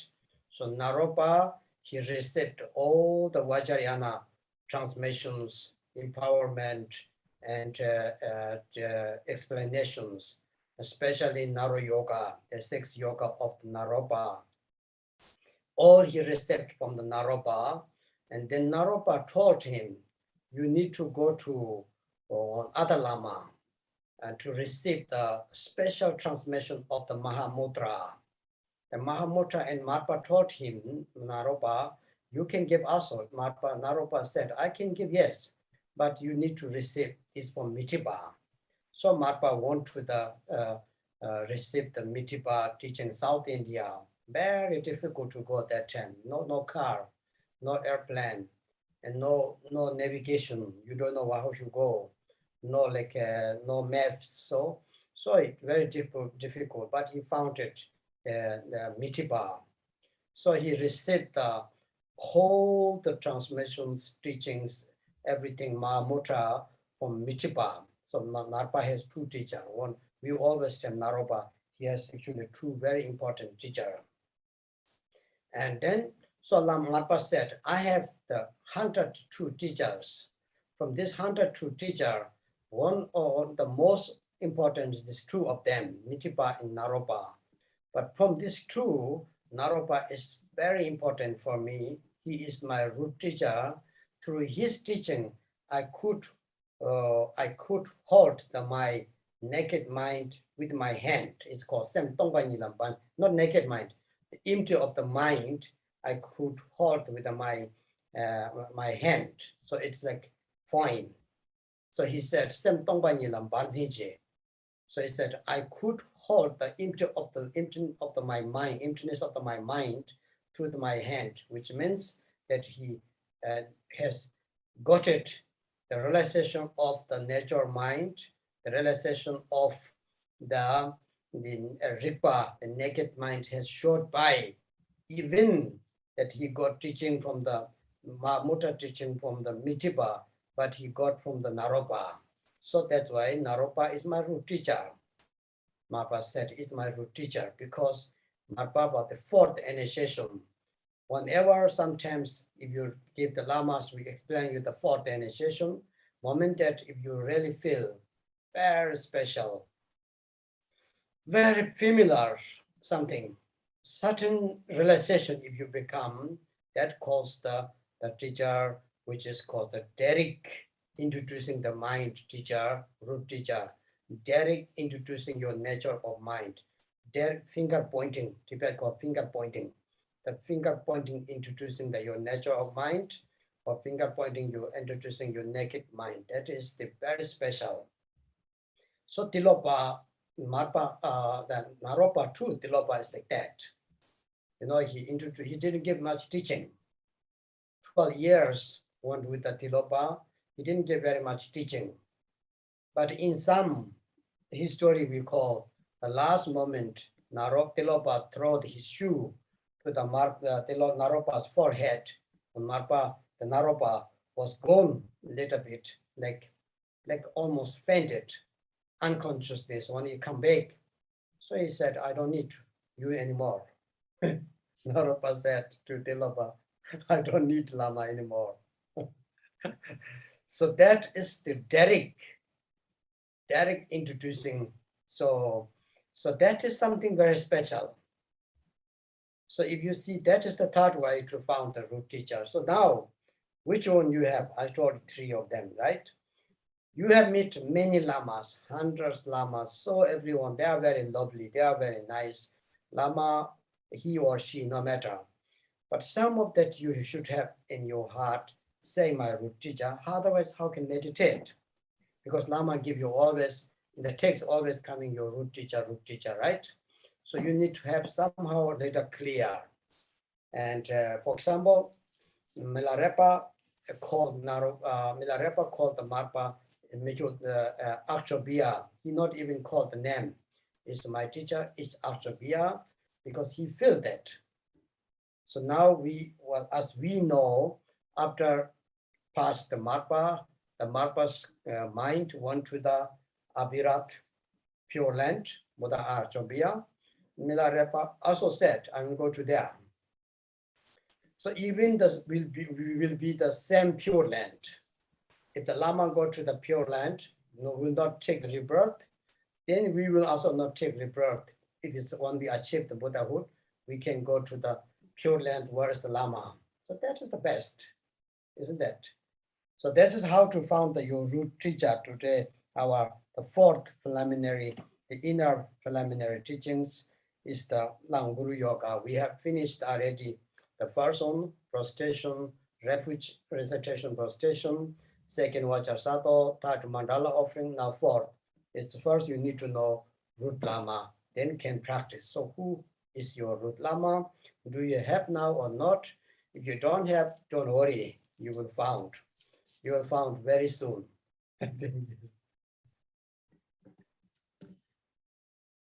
Và cái phương pháp thứ ba khi mà chúng ta nhìn nhận một ai đó là vị bổn sư của mình, thì đó phải là người mà chúng ta gọi là người có thể khai tâm cho mình, người trực chỉ được chân tâm cho mình, người chỉ cho mình rõ được cái bản giác của mình, cho mình thấy rõ cái tâm trần trụi nhất của mình, người chỉ rõ tánh Phật cho mình. Khi mà Đức Mapa đến Ấn Độ thì Tổ đã học với rất là nhiều bậc thầy. Tổ Mapa có đến 102 vị thầy, nhưng mà ở trong số này thì Ngài nói rằng là chỉ có Naropa và Maitripa là hai vị bổn sư cao thượng nhất.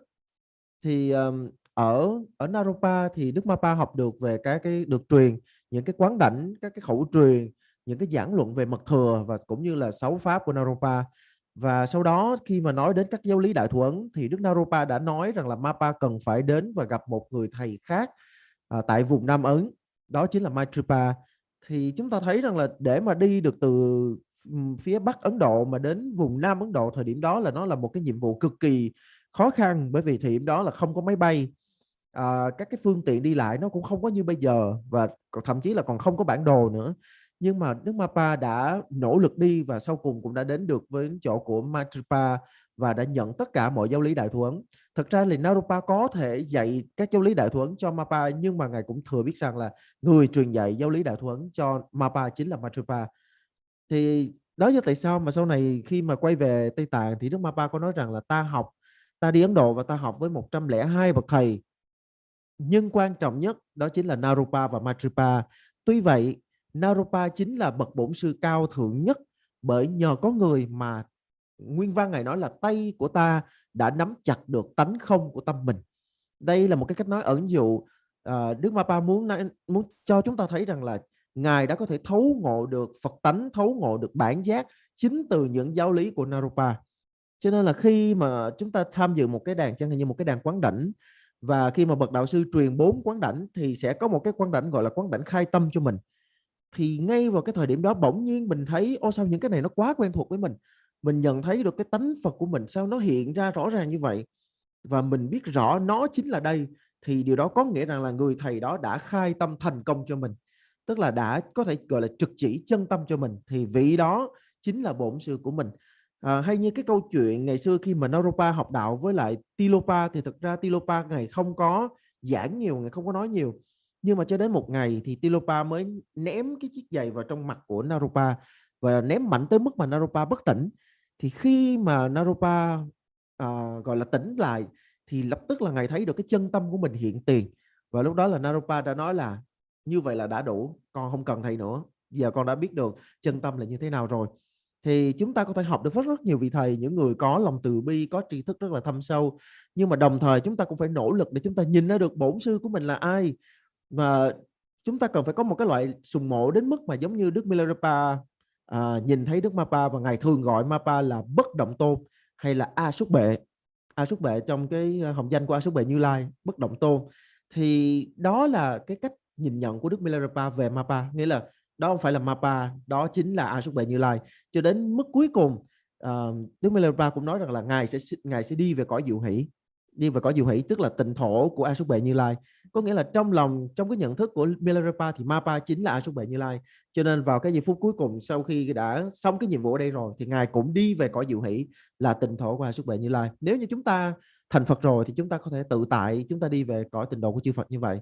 Như vậy là chúng ta đã đi xong qua các cái phần được gọi là 4 phần dẫn nhập chuyên sâu, bao gồm thứ nhất là quy y pháp Bồ Đề Tâm, thứ hai là tịnh hóa sám pháp Kim Cang Tắc Đọa, thứ ba là cúng dường Mandala, và thứ tư là đạo sư Du Già. Thực ra nếu như mà chúng ta có bổn sư rồi thì đó rất là tuyệt vời, nhưng mà nếu như mà chưa có cũng không sao cả, chúng ta sẽ sớm có thể gặp được bổn sư của mình thôi. So then you see, this is the three way how to found our root teacher and root lama.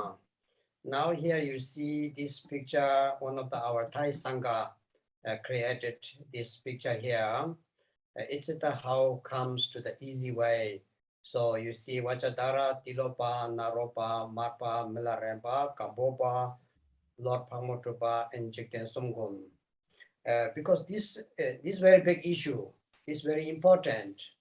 If you do the future retreat, 3-year retreat, people are having sometimes a difficult Digunga until now.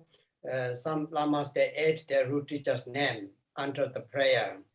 So last time when I was Milarepa Retreat Center this year, so I talked with the Holiness, our Holiness, and Holiness also said it's a little confusing because it's become longer and longer. Everybody put at their root teacher, and then especially you see how to call so some lineage prayers. They put also lamas and their own root teacher under that edit again. So it's become too much. So there's a mantra, and normally when we do the 3-year retreat, the mantra is very long. So you have we have the Vajradhara, Tilopa, Naropa, Marpa, Milarepa, Kambopa, Jigten Sumgong, and then normally we add our root teacher. If my root teacher, not only root teacher, but the retreat master name. So if my retreat master is the name, whoever, and that name put after that normally, that was before some people doing that. So Holiness taught last time in Milarepa Retreat Center this year. So he want to tell also the practitioners, he said, we don't need all these things.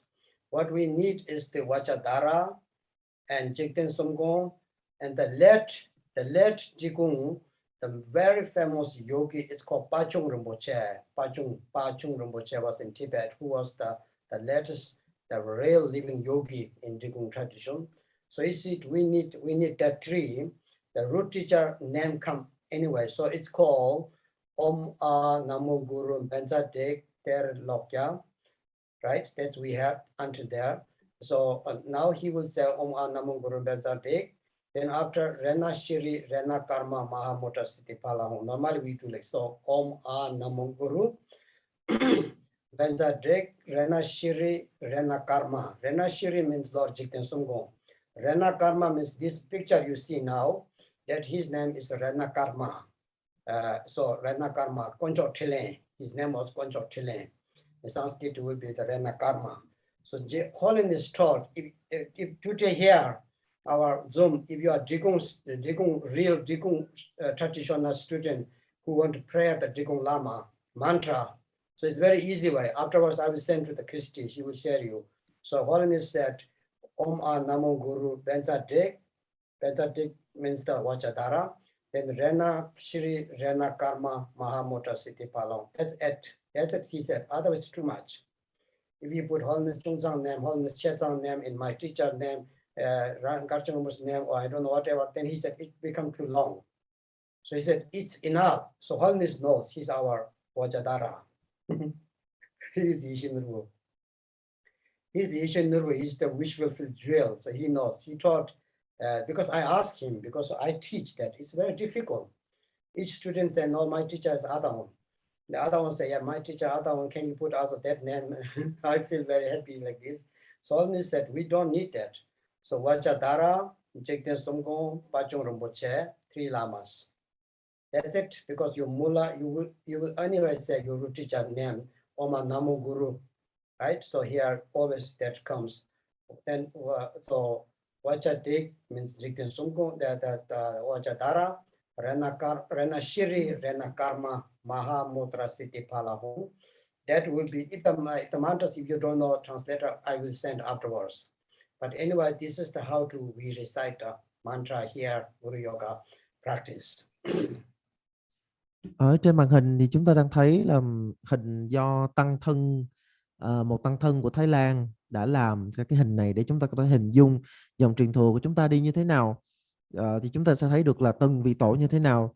Thì đây là một điều rất là quan trọng, và đặc biệt đối với những người mà trong tương lai sẽ nhập thất 3 năm. Tại vì lúc đó sẽ phải tụng một câu gọi là chân ngôn đạo sư hồng danh, tức là hồng danh của chư đạo sư truyền thừa. Thì cái chân ngôn đó thực ra mà nói thì chúng ta thấy là cái từng cái thế hệ các bậc đạo sư của mình á, thì rất là nhiều vị, ngay cả như cái tái sinh của tổ cũng là rất là nhiều rồi. Thì năm nay á, là tại trung tâm Milarepa thì thực ra là thầy có thưa chuyện với tổ, thì thầy với tổ đều thấy có một cái vấn đề là dường như là những cái hồng danh nó quá dài thì sẽ gây ra cái việc là học trò của truyền thừa sẽ gặp hơi bị rối trong khi mà trì tụng, cho nên là chân ngôn hồng danh thì chúng ta nên làm ngắn lại, và thực sự là đây cũng là ý của tổ. Thực ra khi mà chúng ta nói về truyền thừa, chúng ta có rất là nhiều vị tổ, rất là nhiều những thế hệ các bậc thượng sư của truyền thừa, nhưng mà bây giờ chúng ta muốn làm một cách ngắn gọn nhất thì chúng ta nên làm như thế nào? Thì thực ra trong cái chân ngôn đạo sư hồng danh này chúng ta chỉ nên gọi là 4 vị thôi, nhưng mà trong đó là 3 vị gọi là cố định, còn một vị được gọi là bổn sư. Thì nếu như mà những ai mà nhập thất thì đó sẽ là cái vị thầy mà dẫn cái thất đó, còn nếu như mà bổn sư của mình có thì mình sẽ đặt tên bổn sư vào, nhưng mà tụ chung thì sẽ có hồng danh của 3 vị. Thứ nhất là pháp thân trì kim cang, thứ hai là sư tổ Jigten Sungen, ở trong cái câu chân ngôn đó sẽ là Ratnasri, và thứ ba là một trong những bậc đại thành tựu giả vĩ đại nhất của truyền thừa Ri Cung, đó chính là Pachung Rinpoche, và trong cái câu chân ngôn đó sẽ là Ratnakarma, tức là cái tên phạn của cái pháp danh của pháp hiệu của Pachung Rinpoche là Konchok Trinle. Thì ở đây chúng ta thấy rằng là thực ra cái truyền thừa của chúng ta có rất là nhiều vị tổ, nhưng mà bản thân kể cả sư tổ của chúng ta và bản thân thầy cũng thấy là nếu như mà cứ kéo dài cái danh sách này đó thì nhiều khi là các vị học trò, những người học trò sau này học sẽ cảm thấy nó bị rối, cho nên bây giờ chúng ta nên cô động, chúng ta rút lại làm sao cho thật là ngắn gọn mà vẫn đầy đủ. Thì đầu tiên thứ nhất đó chính là pháp thân trì kim cang, thứ hai là Jigten Sungen, tức là sư tổ khai sơn ra truyền thống Tri Cung, và thứ ba là Pachung Rinpoche, được ghi ở trong đó là Ratnakarma. Thì các học trò mà muốn trì tụng chân ngôn hồng danh đạo sư sau này thì sẽ ngắn hơn rất là nhiều so với lại ngày xưa. Và nếu mà nếu mà đưa hết chư tổ vào thì thực sự là quá dài, và bản thân tổ của chúng ta cũng biết điều đó. Thực ra thì đối với thầy thì tổ là đã là trì kim cang rồi, cho nên là thực sự khỏi lo. Là nếu như mà chúng ta hỏi là ủa vậy chứ tổ của chúng ta đặt vào đâu, thì đó, ngay cái chỗ mà danh hiệu trì kim cang là đó đã là tổ rồi. Tổ đã là như ý bảo châu của chúng ta rồi, là Di Shinobu của mình rồi, tổ chính là trì kim cang rồi, cho nên chúng ta không cần phải nhìn đâu xa nữa, mỗi khi mà nhắc trì kim cang là lập tức là thấy đó chính là tổ rồi. Cho nên là cái câu chân ngôn thì giờ sẽ được làm ngắn lại. Okay, so now this is how to you can visualize actually sometimes if you easy way Dikung lineage, how to come to the until the lineage to the your blessing to the you. So as I said, otherwise only three Vajradhara, Jigten Songpo, and Pachung Rinpoche, right? This is holiness taught, so we have to follow the holiness. He says just taught last time, he taught before. He also already put the mantra, so it's very easy. I think it's very good. So that is how to recite the mantra. That mantra is our short text inside there. Now, go to our text here. So in the text here saying, so the fourth row is the Guru Yoga.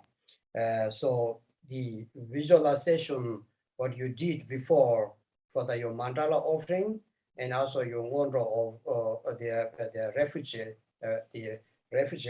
tree, or the mandala, the visualization of the mandala.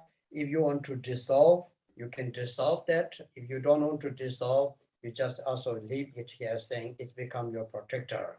So the refuge and prostration term, we dissolve anyway, but in mandala here, we just can leave it as well. So it takes that here.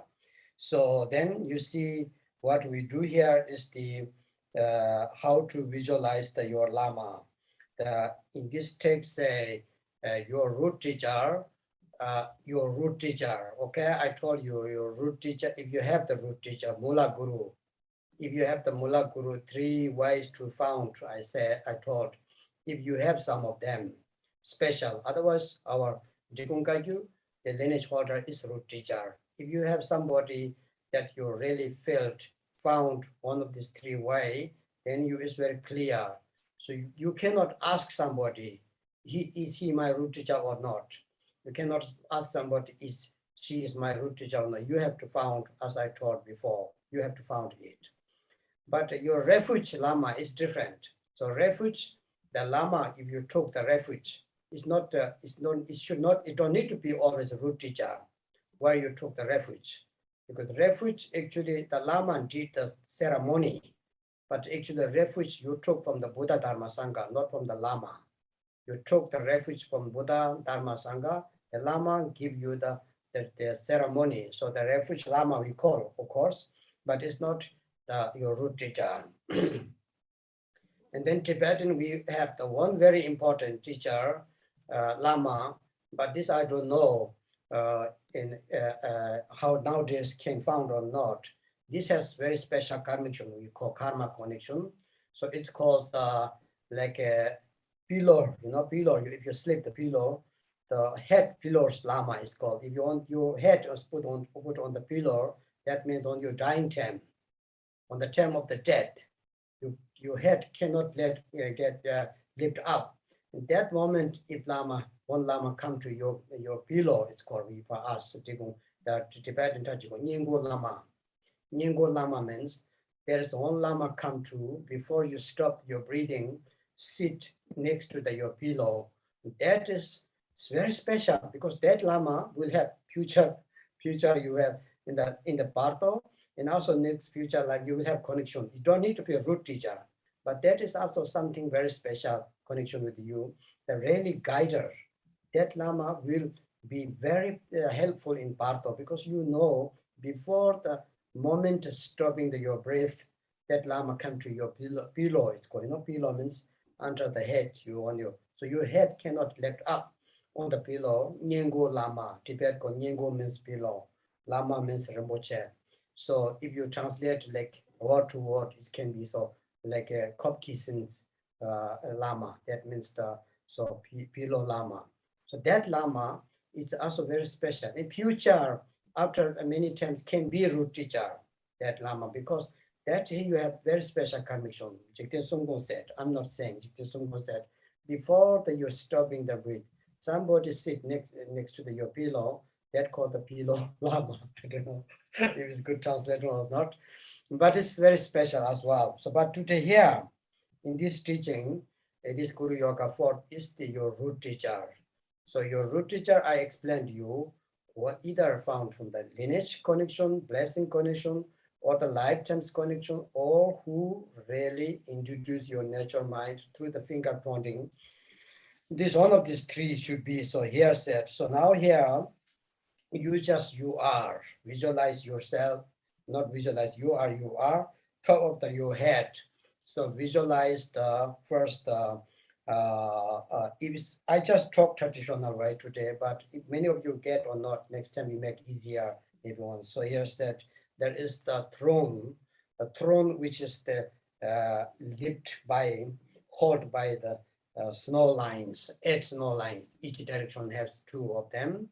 Top of this throne, so you have the lotus, which is the lotus is the purity, right? Purity, and top of that is the moon district. Moon district is the here it refers to the bodhicitta, and then top of that the sun district. Sun district is the loving kindness, compassion together that you have to show.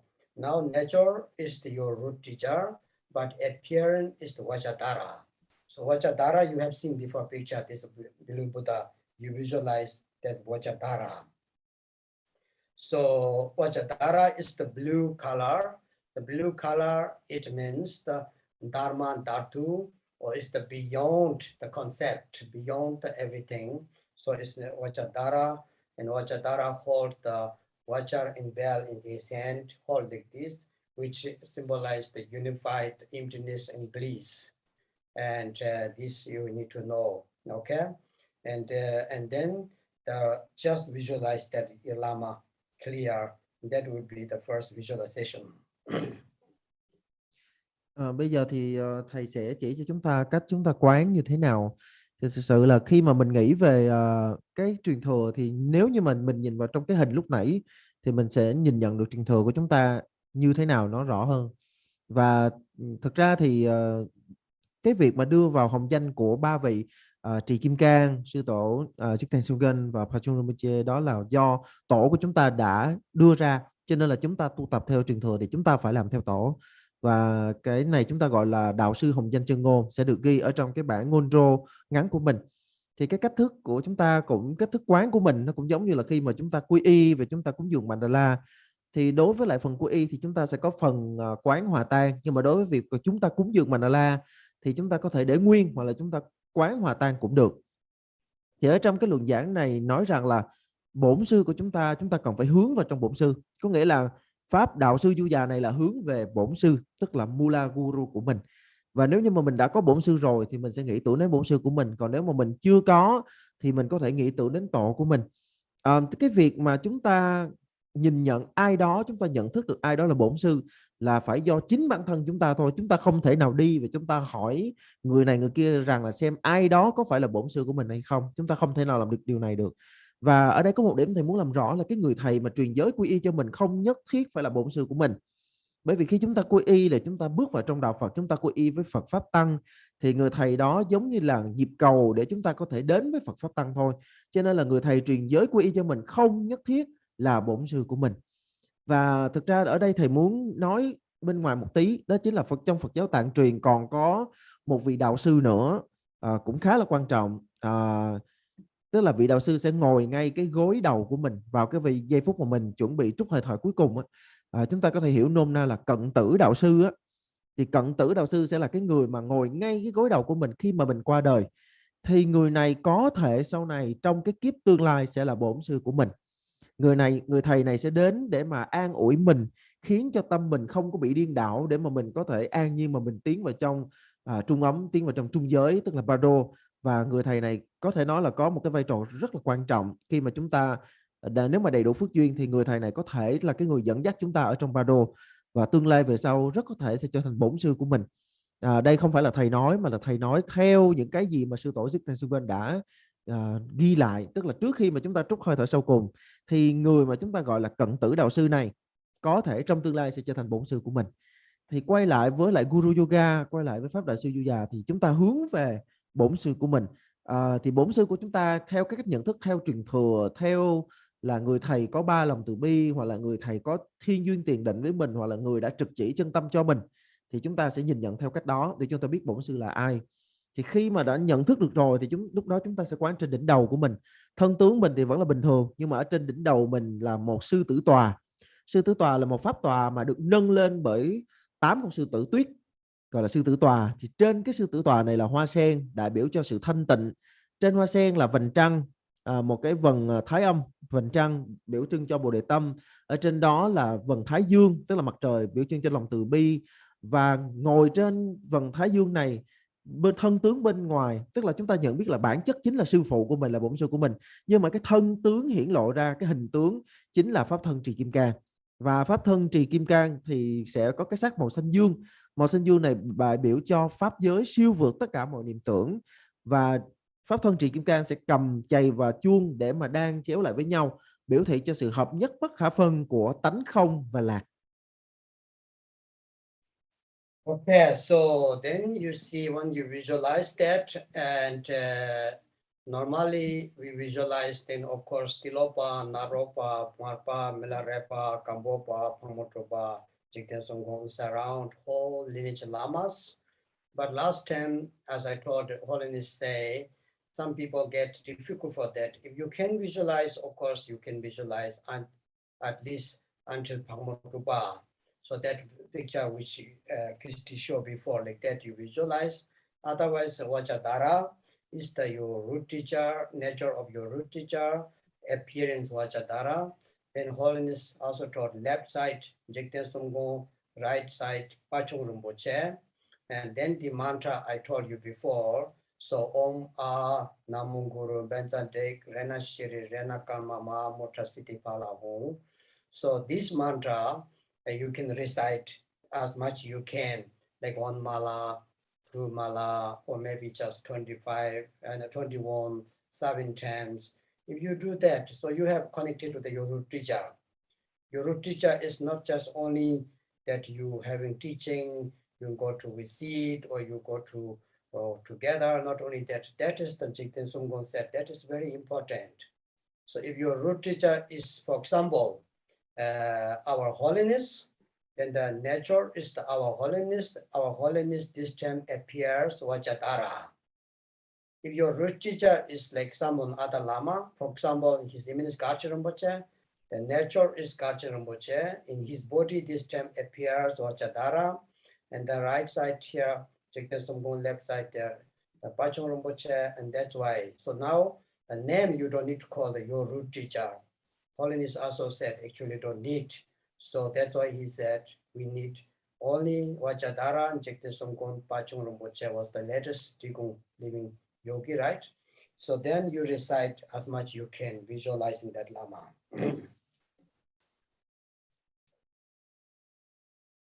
Như vậy là chúng ta khi mà chúng ta quán như vậy rồi xong thì chúng ta sẽ quán là xung quanh. Thì thực ra theo cái pháp quán thông thường á, thì chúng ta sẽ quán là vân tập xung quanh là chư đạo sư truyền thừa, thì có thể là Tilopa, Naropa, Mapa, Milarepa, Gampopa, rồi Phamodrupa, rồi Jigten Sumgon, vân vân, tức là tất cả chư đạo sư truyền thừa. Nhưng mà giống như lúc nãy thầy có nói rằng là sư tổ cảm thấy là nếu như mà quán cái điều này, những người mà quán được thì mình cứ quán, nhưng mà nếu như những người mà chúng ta không quán được thì chúng ta phải làm như thế nào? Thì chúng ta có một cái pháp quán ngắn hơn, tức là chúng ta đã quán rồi, tức là pháp thân trì kim cang đã hiện ra rồi, thì bên trái của pháp thân trì kim cang chính là sư tổ Jigten Sumgon và bên phải là Pachong Rinpoche. Và cái câu chân ngôn chúng ta gọi là đạo sư hồng danh chân ngôn đó, chúng ta sẽ trì niệm trong cái chánh niệm của mình, trong cái chánh định của mình, trì niệm 1 chuỗi, 10 chuỗi hoặc là 7 hoặc là 21 biến. Nếu như mà mình tu tập mà chuyên tâm được như vậy thì mình sẽ trưởng dưỡng được kết nối với bổn sư của mình. Nếu như chúng ta nhìn nhận sư tổ chính là bổn sư thì trong thân tướng là trì kim cang, nhưng mà bản chất chúng ta biết đó là sư tổ. Giống như là sư tổ chỉ đang mang lấy cái thân tướng của trì kim cang thôi. Hoặc là nếu như mà bổn sư của mình là Gachen Rinpoche thì chúng ta cũng làm tương tự. Chúng ta biết bản chất chính là Gachen Rinpoche chỉ mang lấy cái hình tướng là trì kim cang. Và lúc bấy giờ chúng ta trì niệm cái câu chân ngôn mà mang hồng danh của cả ba vị. Như vậy thì chúng ta sẽ duy trì được, chúng ta trưởng dưỡng được kết nối của mình với bổn sư. Và thực sự thì lúc đó chúng ta không còn phải quá chấp nặng vào cái chuyện là bổn sư hay không phải là bổn sư nữa. Chúng ta chỉ cần nhận thức được kết nối của mình với pháp thân trì kim cang, với sư tổ Jigten Sumgon và với Pachong Rinpoche.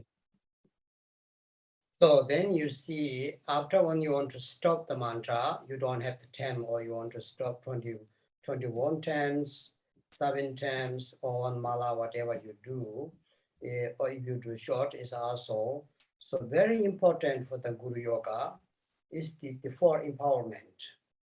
If you take every day for empowerment, your root teacher, that's called the Guru Yoga teachings, Guru Yoga practice for continuously.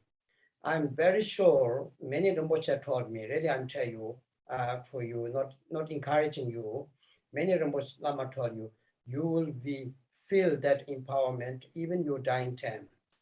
You will be happily, easily will go, really. So in Drikung Kagyu, there's one text, the Samadhi empowerment, right? Many of you know. If you do that, that is very short. That's also very good. That's also very easy. So there's no mantra.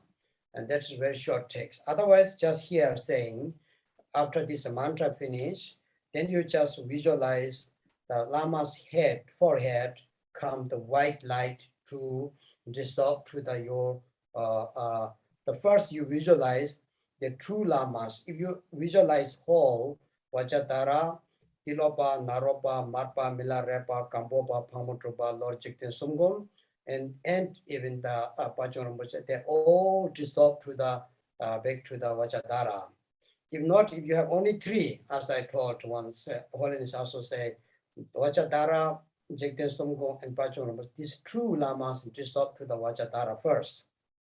And then from Vajradhara is your root teacher, is form of the Vajradhara, from the forehead coming the light, white light, dissolve to in your forehead, and that is called the Bumba empowerment. The Bumba empowerment, the Vast empowerment, the Vast empowerment will purify everything that you made mystic from the physical body, and it's become that purified, and it's become that you will have really possibility that not only just hearing, not only talking, what does it really mean as a nirmana kaya. That this kind of the power, the quality of the nirmana kaya, you can gain it through that. But if you do that every day, only once in empowerment is not enough. That taking the empowerment that every Lama do every morning, all Rinpoches read every morning that prayer, that's need to do. So that's why come to the white light, dissolve to your forehead, and that which cause the various empowerment, right?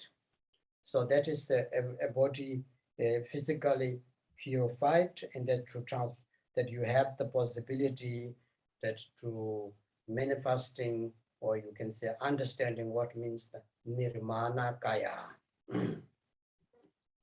Sau khi mà chúng ta đã hoàn thành việc trì niệm chân ngôn Hồng Danh Đạo Sư từ 7 đến 21 lần hoặc là một chuỗi, thì đến cái phần này sẽ là một cái phần rất là quan trọng.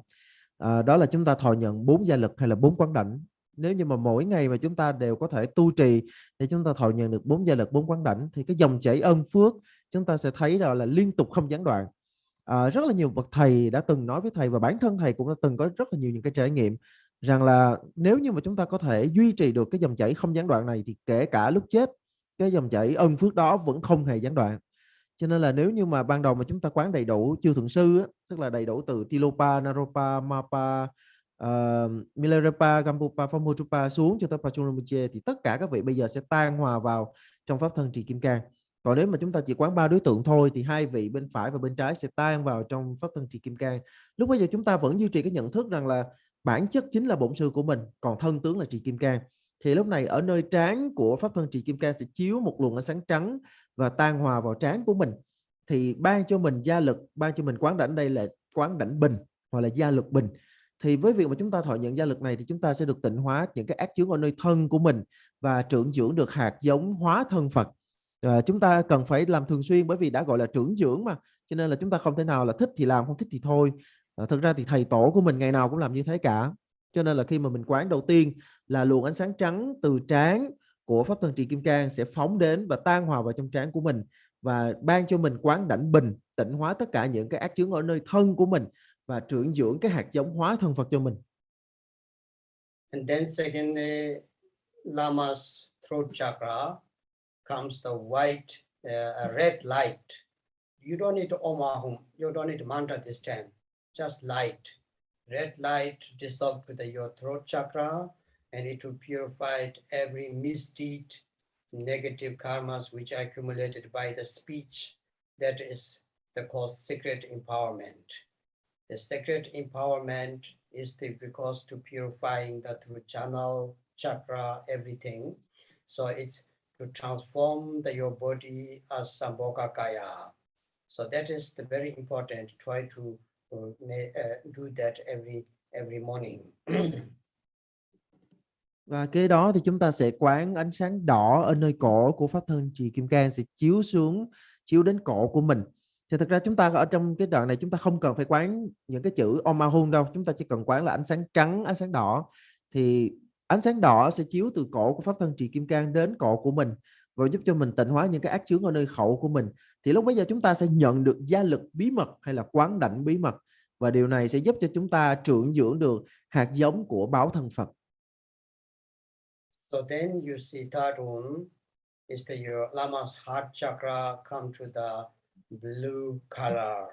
So dark blue color dissolved to your heart chakra, and that is the very important to purify all negative deeds what you have done through the mind, especially our thoughts, the 5 mental poisons, to purify it through that. Okay, and that is the empowerment which calls the wisdom empowerment. Wisdom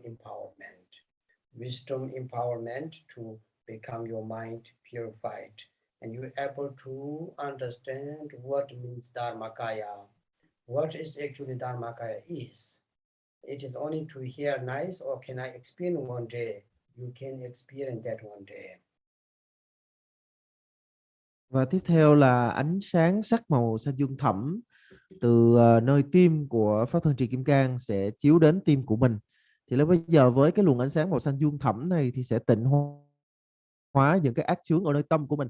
Thì tâm ý của chúng ta căn bản sẽ có những cái loại gọi là phiền não và vọng tưởng hoặc là năm độc, thì đều nhờ cái luồng ánh sáng xanh dương thẫm này mà tiêu trừ hết tất cả.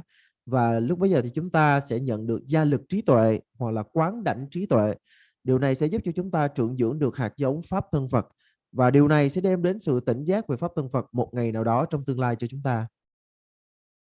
So that is the third empowerment, right? Third empowerment is called the wisdom prajna empowerment.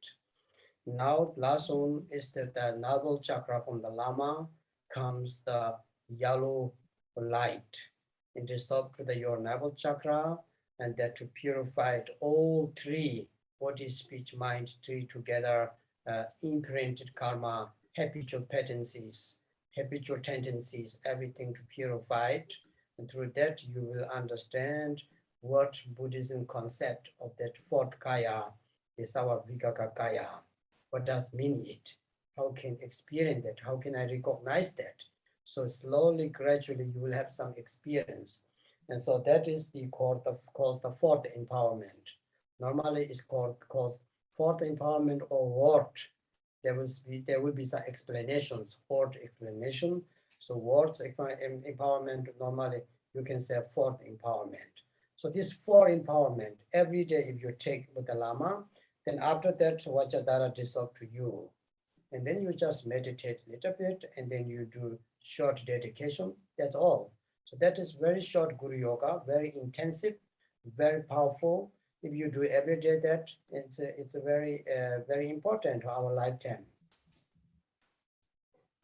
Và tiếp theo đó là từ luân xa rốn của Pháp Thân Trì Kim Cang sẽ phát ra một đạo hào quang màu vàng, phát ra một luồng ánh sáng màu vàng và đi vào trong rốn của mình, đi vào trong luân xa rốn của mình.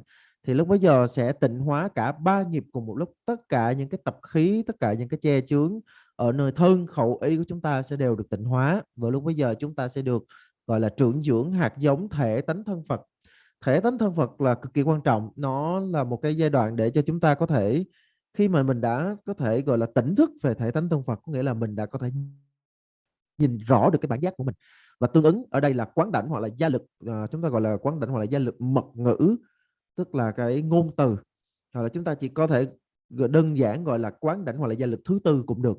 Và sau đó chúng ta sẽ quán tưởng là Pháp Thân Trì Kim Cang sẽ hòa tan thành là một luồng ánh sáng, xong sẽ đi xuống, cái luồng ánh sáng này sẽ đi xuống và thấm nhập vào trong chúng ta. Lúc bây giờ chúng ta sẽ bất khả phân với lại Pháp Thân Trì Kim Cang và chúng ta an trú vào trong sự tĩnh tại đó. Nếu như mà mỗi ngày chúng ta có thể tu trì pháp đạo sư du gia như thế này thì điều đó rất là tuyệt vời, bởi vì đây là một trong những pháp quan trọng nhất đối với chúng ta. So that is the how to do the Guru Yoga practice. So here teaching say, as long you're doing some special lamas, that you have very special connection with the like family, and somehow you miss that. You always, if you're a root teacher, you found it. No matter which way you found it, one of these three ways, then the Lama is in your heart. So some feeling that somehow you're the missing. Understand? Milarepa said, Lama tusum sangyala yi dongebala dangdume. Kind of the missing the Lama is never go. Is always feeling kind of that. But if you stay next to the Lama, you will not miss. When you don't miss that, you don't get also that much teaching.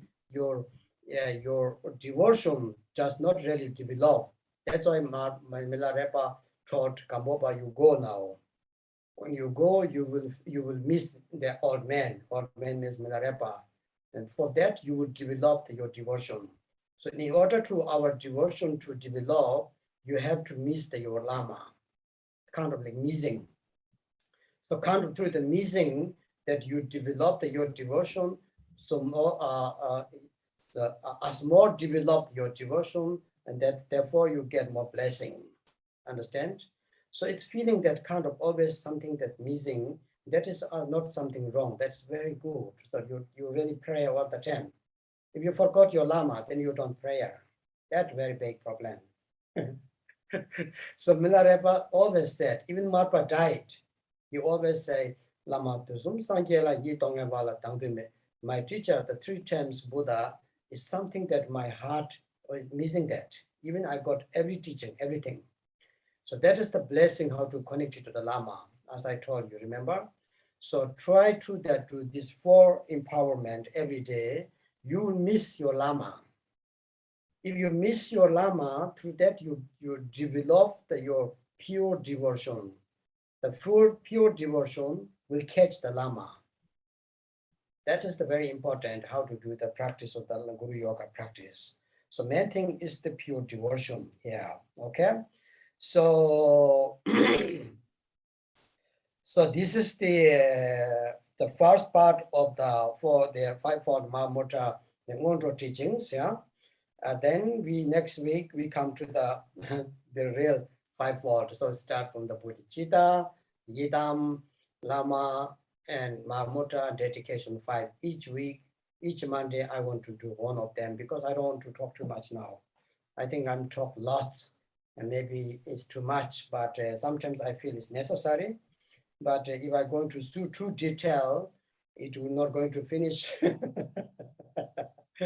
So, but in the retreat, people who do 3 retreat, they should get a really detailed teaching.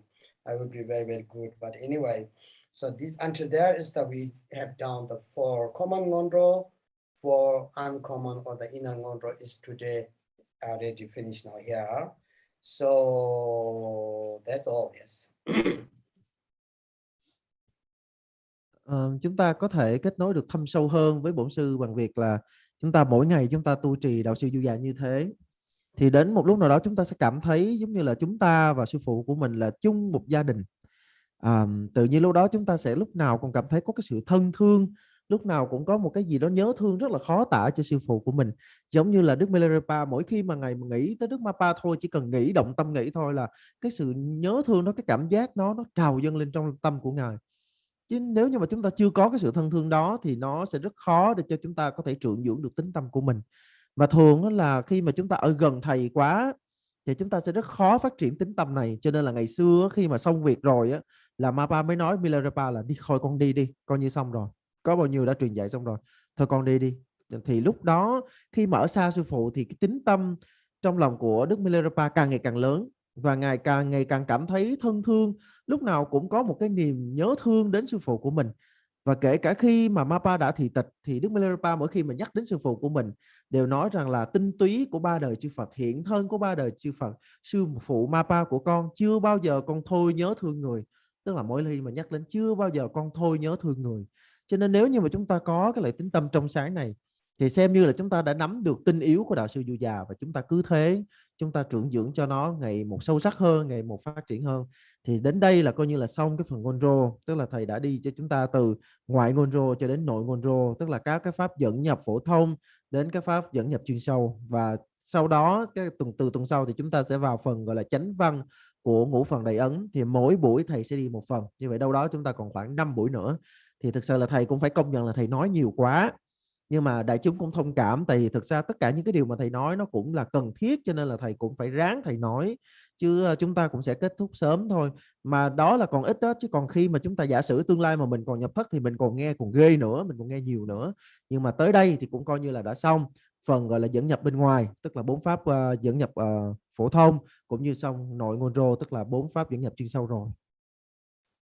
So just I want to read here one sentence from the Kamboba, last of the Guru Yoga practice is from Kamboba. So Kamboba said, our lineage is the lineage of the blessing, Kamboba said. If you do continuously, constantly the getting the 4 empowerment from your root Lama, once you get the blessing into your heart, you have no choice, no realization comes. There's no choice, no realization comes to Mahamudra. Even you don't want to have the realization with the Mahamudra, it will arise into your mind, Kamboba said. You may not need special instructions of the Mahamudra for the different teachers, lamas. Within the blessing of your root teacher, you will realize the fundamental or the fundamental of the Mahamudra, nature of the Mahamudra in this very single lifetime. Kamboba said, okay? So what we need is you need the mugu, which means you have to take the devotion is like head of your practice. Head, understand? From the body, your head of the practice. And Nyingru, which means the effort, effort, or you can say the forbearance is you have to take feet of your practice. Through that, you will get the blessing from lamas, body, speech, and mind. And remember, recalling the quality of your root teacher. Sometimes even your tears come from your eye, your body hair standing up. All this, that happens with you. In that moment, you in Lama is inseparable, right? So please, my dear Dharma students, Kambopa said, take this practice very serious in your heart. This is the only that you can do in this very critical time, difficult time. Through the blessing Lama, you will achieve Buddhahood in this very single lifetime. That's Kambopa said. So please, really take serious.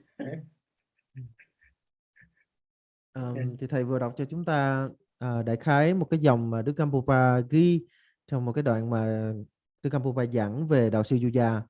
Thì đại khái là dòng truyền của chúng ta tràn đầy ân phước.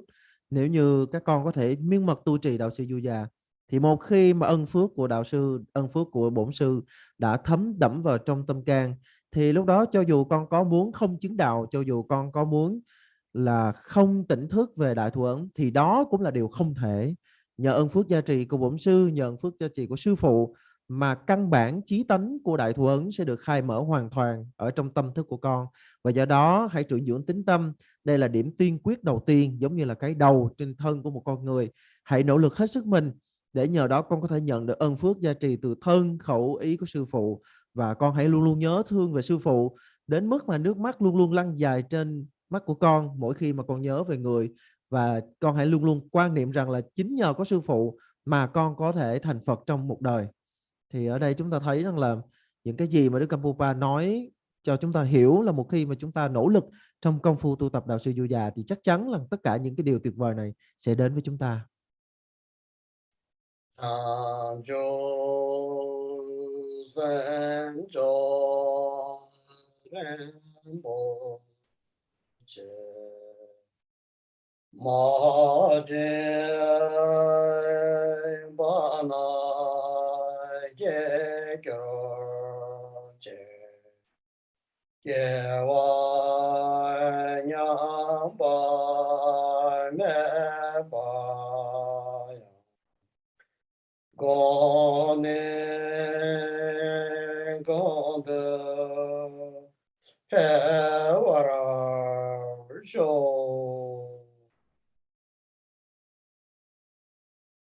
Okay, thank you very much, everybody.